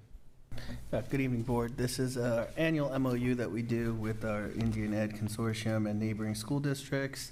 And the total Indian education student count for 23-24 was 324 students. The total funding request is $151,216.90, which Ventura Unified's portion of that would be $60,004.55. And I just want to highlight the increase in this year's request over last year's, and that's for every district on a per pupil basis.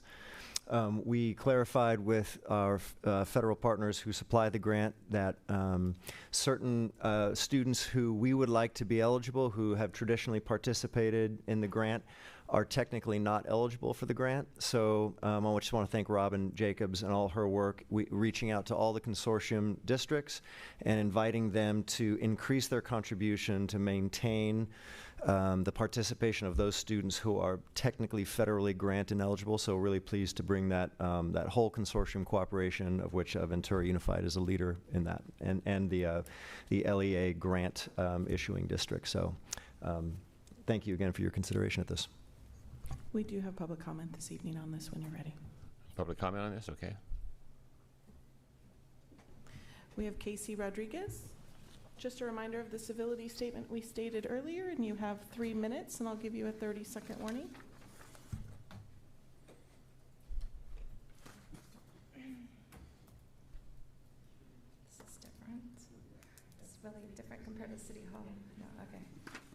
Haku, hello. I saw this item on tonight's agenda, and even though I'm in the midst of preparing to leave Thursday for California Democrat State Executive meeting in San Diego, I knew I needed to come support. Even though some of you know me, I bet you didn't know I am a winner of Indian Student of the Year 3 different times. There's not many with this success in this program.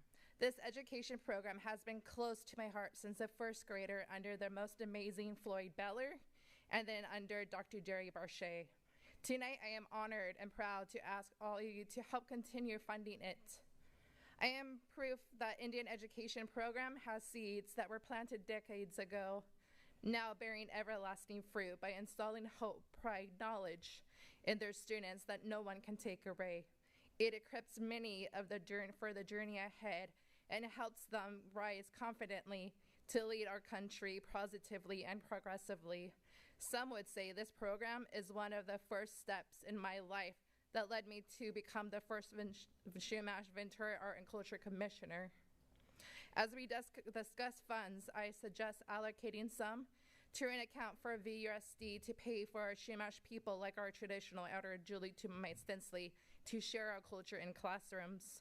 The teachers and principal at my school I work for extends invitations to utilize their spaces for me to share my personal knowledge of Chumash culture. Throughout the year, while I greatly appreciate the invites, I simply do not have the time since I am assigned to be a one-on-one para-educator. However, this past Indigenous Peoples Month, November, I did manage to step inside a few classrooms, including a SPED classroom, to give a short presentation. And let me tell you, all students and all teachers were left with wanting more after my presentation. We are truly at a time in public schools where we must consider bettering things, opening the sharing of Indigenous culture, including our story of history, by those who are indeed Indigenous, especially Chumash. Along with continuing funding the Indian education program adequately are some of the first steps needed. I have personal friends from many schools within VUSD and all over California that truly desire California public school system to lead in this progress. Lastly, the name Indian should definitely be changed to Indigenous, but I know this matter is not in control. Thank you for hearing me.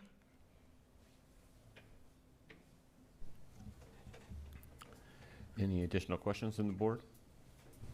Nope. Okay, I'll entertain a motion. Oh, hold on. Excuse me. So our speaker just brought up a great point. about the name. Can you explain that? Why are we using that archaic name for this program? Yeah, that's a great question. That is directly taken from the federal grant that supports some of the work. So the way the grant works is we, as a consortium with all of our partner districts, apply. The federal government supplies a per pupil amount, and then the districts supplement that. So it's technically the consortium is based on the federal grant, and that's the name of the office at the federal level. Okay, thank you so much. And Dr. Bayless, I was going to ask you to just share we were talking about this earlier, and about California's lack of recognition of our tribes. Yeah, so one of the elements of the grant is that only students who are designated by the state that they're in or by the federal government can be grant eligible. They have to be sort of card-carrying members of those tribes. And the state of California does not designate any official tribes. So it's one of, I think, only a few states in the entire country that doesn't do that. So all districts, all consortiums that apply for this grant in the state of California can only apply for grant funding for students that are federally recognized, that are members of federally recognized tribes, or by state recognized tribes other than California. So that's just a bit of an oddity, a point of difference between California and many of the other states in our union. So for our Shumash population who participate, it is not covered by the grant. That's correct. The grant cannot cover non-state and non-federally recognized. And again, I just want to give sincere gratitude for all the other districts in the consortium who elevated with us to cover that loss for so that we can maintain service to primarily our Shumash students and their families of Shumash origin. So.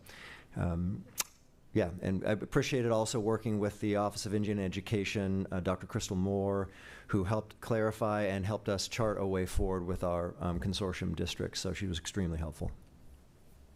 Yeah, it seems like an area for advocacy at the state level to make sure that our state is doing that work. And with that, I'll happily make a motion. A second. Thank you. Vote as follows. Trustee Rodriguez? Yes. Trustee Levier? Yes. Trustee Forsythe? Yes. And Trustee Dannenberg? Yes. Thank you. Motion carries 4-0. Request for approval of contracts exceeding $25,000, first read. Dr. Mirza. Yeah, attached is the number of contracts that we have seeking board approval. Just want to know if you have any questions. I'll move approval. Second. Thank you. Vote as follows. Trustee Rodriguez? Yes. Trustee Levier? Yes. Trustee Forsythe? Yes. And Trustee Dannenberg? Yes. Thank you. Motion carries 4-0. Moving on, award of contract C10-24 EP Foster portable restroom installation. Dr. Mirza? Yes, we're seeking approval to replace the EP Foster restroom building. This would be funded out of your capital facilities fund, so it's not Measure E bond funds. And we do have Terry Allison here if you guys have any detailed question as far as the bid process or any questions you guys may have. I have a question, not specifically about this one, but in the conversations that we've had about the engineer's estimate, so is that's not included in the information we see? If it wasn't attached, then no. But we do have that for each of these projects, and the bids are compared against that, or no? I'm going to let Terry answer that question.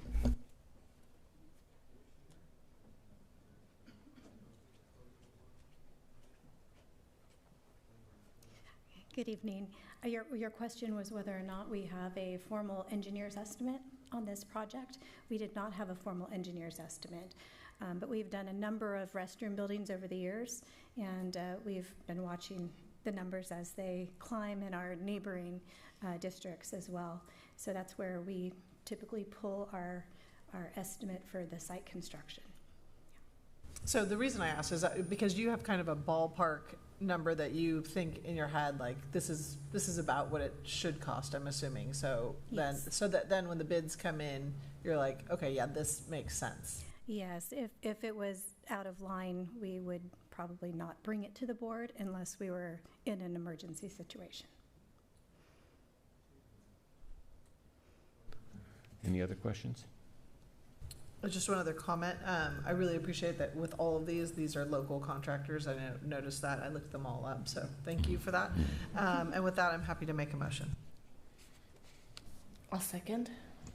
Thank you. Vote as follows. Trustee Rodriguez? Yes. Trustee Levere? Yes. Trustee Forsythe? Yes. And Trustee Dannenberg? Yes. Thank you. Motion carries 4-0. Okay, award of contract E16-24, Ventura High School cross bracing DSA closeout. This is a first read. The bid was opened on April 30th, 2024. Bids were received from two contractors, Gold Coast Directors and Ardlin Construction Company, and the bid is for $798,000 for the Gold Coast Directors. Any questions for staff? If not, I'll entertain a motion to approve. I'll move to approve. Second. Thank you. Vote as follows. Trustee Rodriguez? Yes. Trustee Levere? Yes. Trustee Forsythe? Yes. And Trustee Dannenberg? Yes. Thank you. Motion carries 4-0. Number 6, award contract E22-24, Pierpont Elementary School field renovations. Again, this is a first read. The bid was opened on April 30th, 24.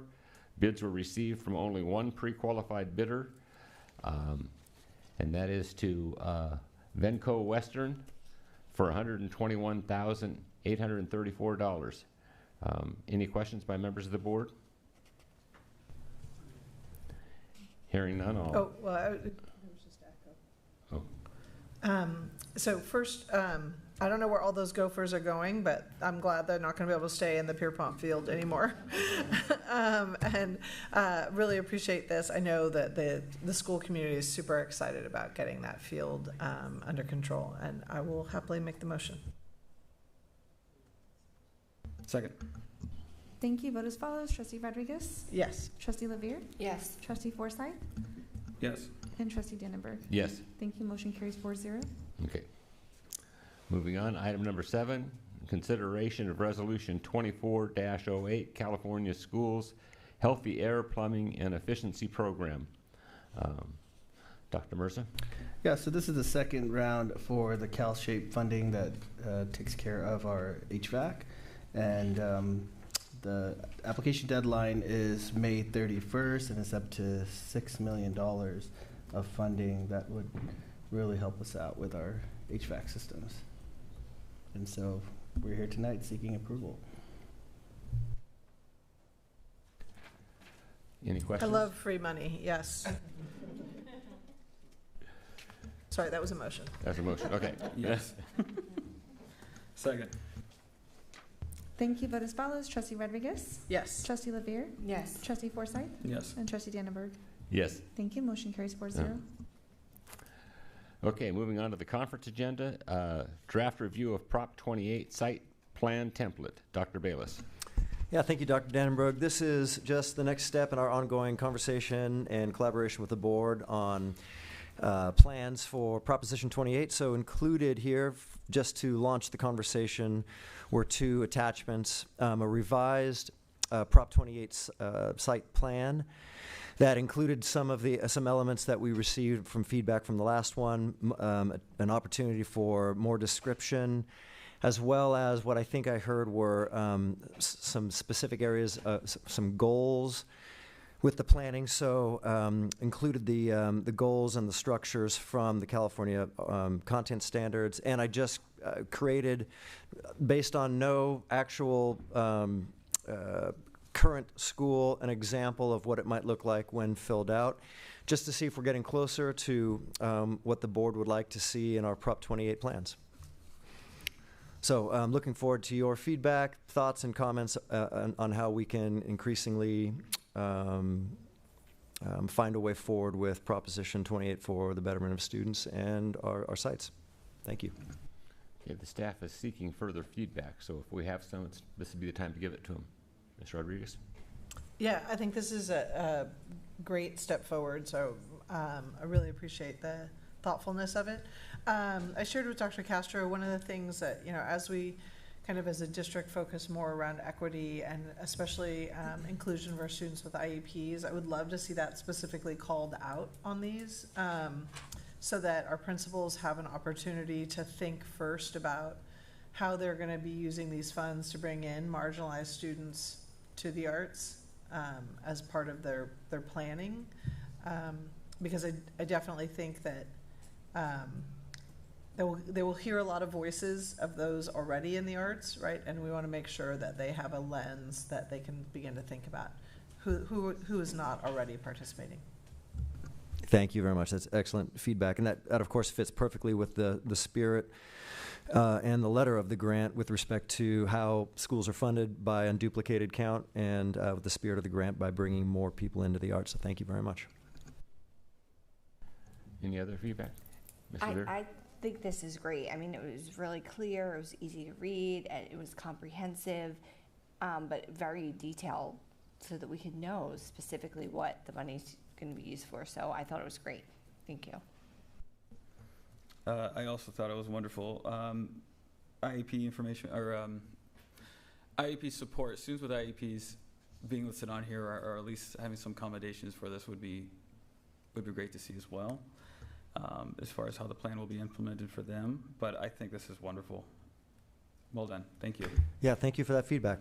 We'll seek to incorporate it in our next draft. So you'll be bringing this back with another draft with that feedback. Very good. Thank you.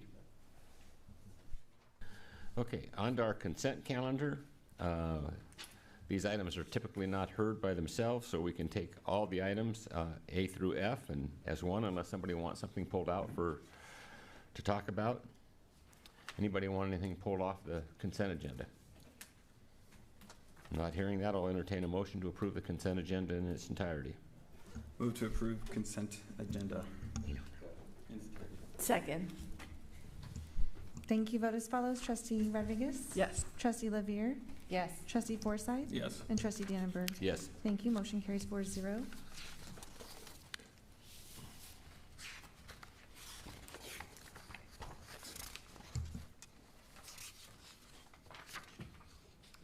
Okay, board reports. Ms. Rodriguez? Yes, so I have a few things I'd like to share. Yesterday, I participated in the first of the Art and Music Master Plan group sessions, and the consultant that the district has hired shared this Declaration of the Rights of All Students to Equity in Arts Education. It's a resolution that boards around the state have adopted with regard to the arts. So I'd like to share it and have it included, obviously, in the minutes, but and bring it forward for possible future consideration by this board. I think it's a great way to really focus on that equity in the arts that we've been talking about.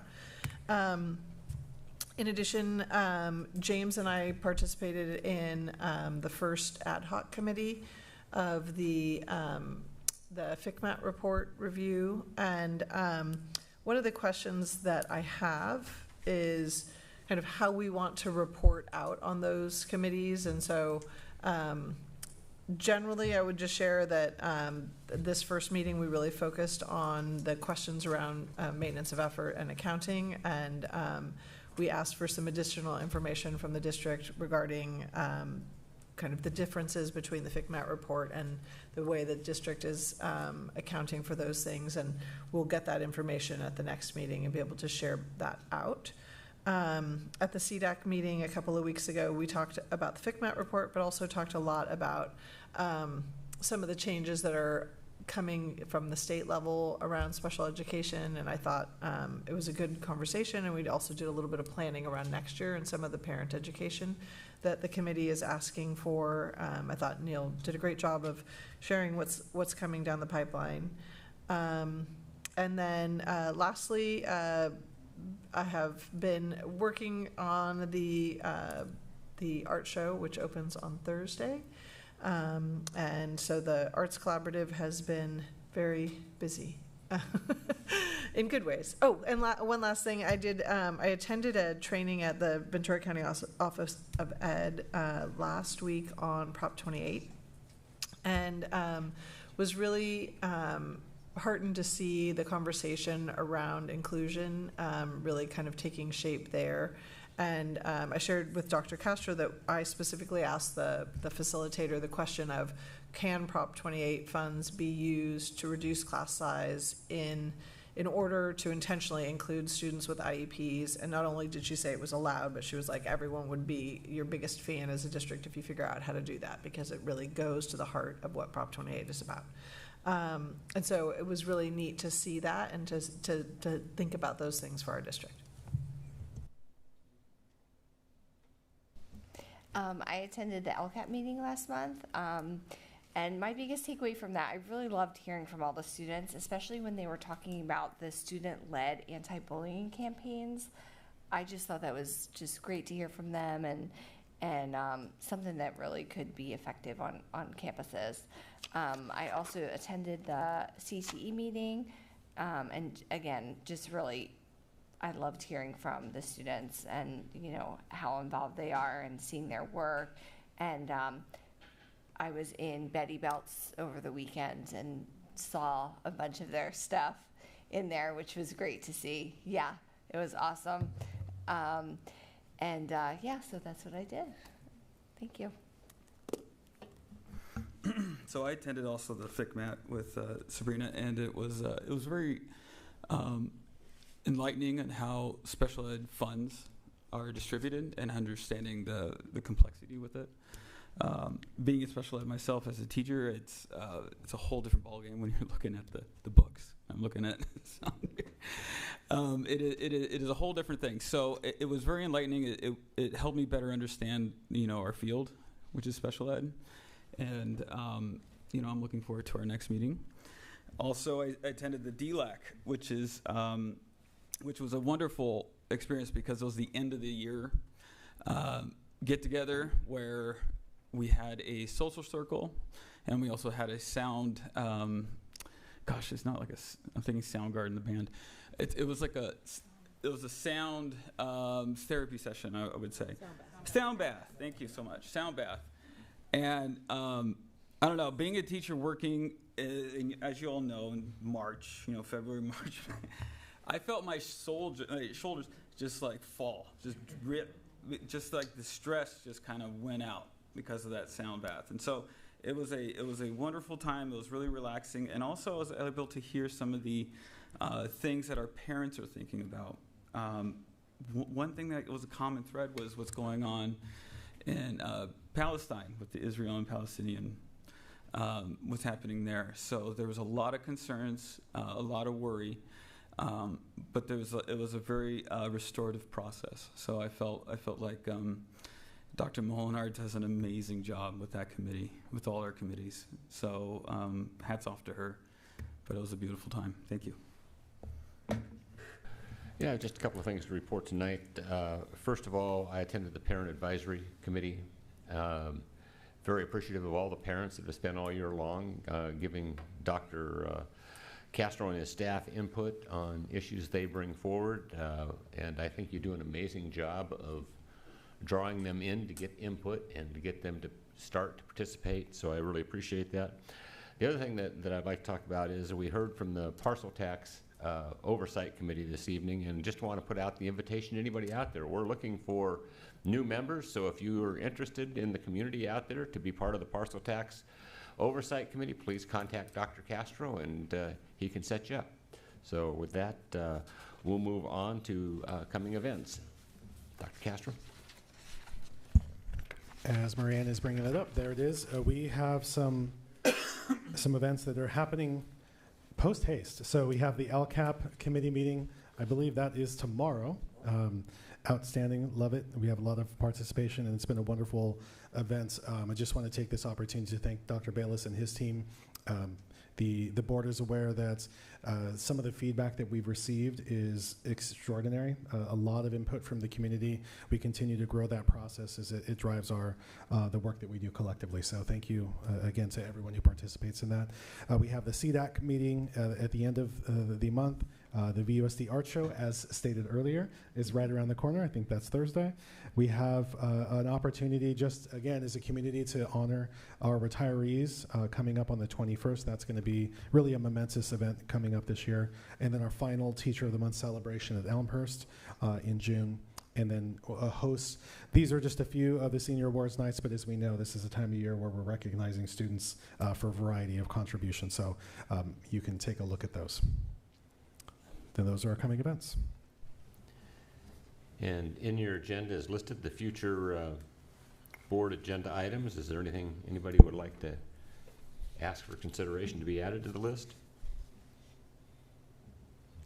Is there anything you want to address with that list, Dr. Castro? Not at this time, thank you. Okay. Moving on to board superintendent comments.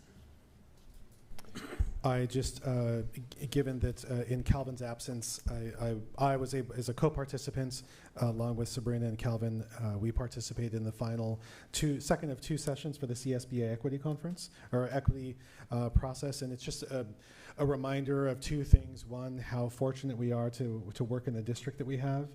We have the right priorities, and it was a really wonderful opportunity to reflect on where we go from here in terms of, we talked about a little bit about where that a piece of that resides in terms of creating more inclusive environments, but it's also about making sure that we're creating as many opportunities for unduplicated students and all students in our district. And so that was a great opportunity for me, so thank you.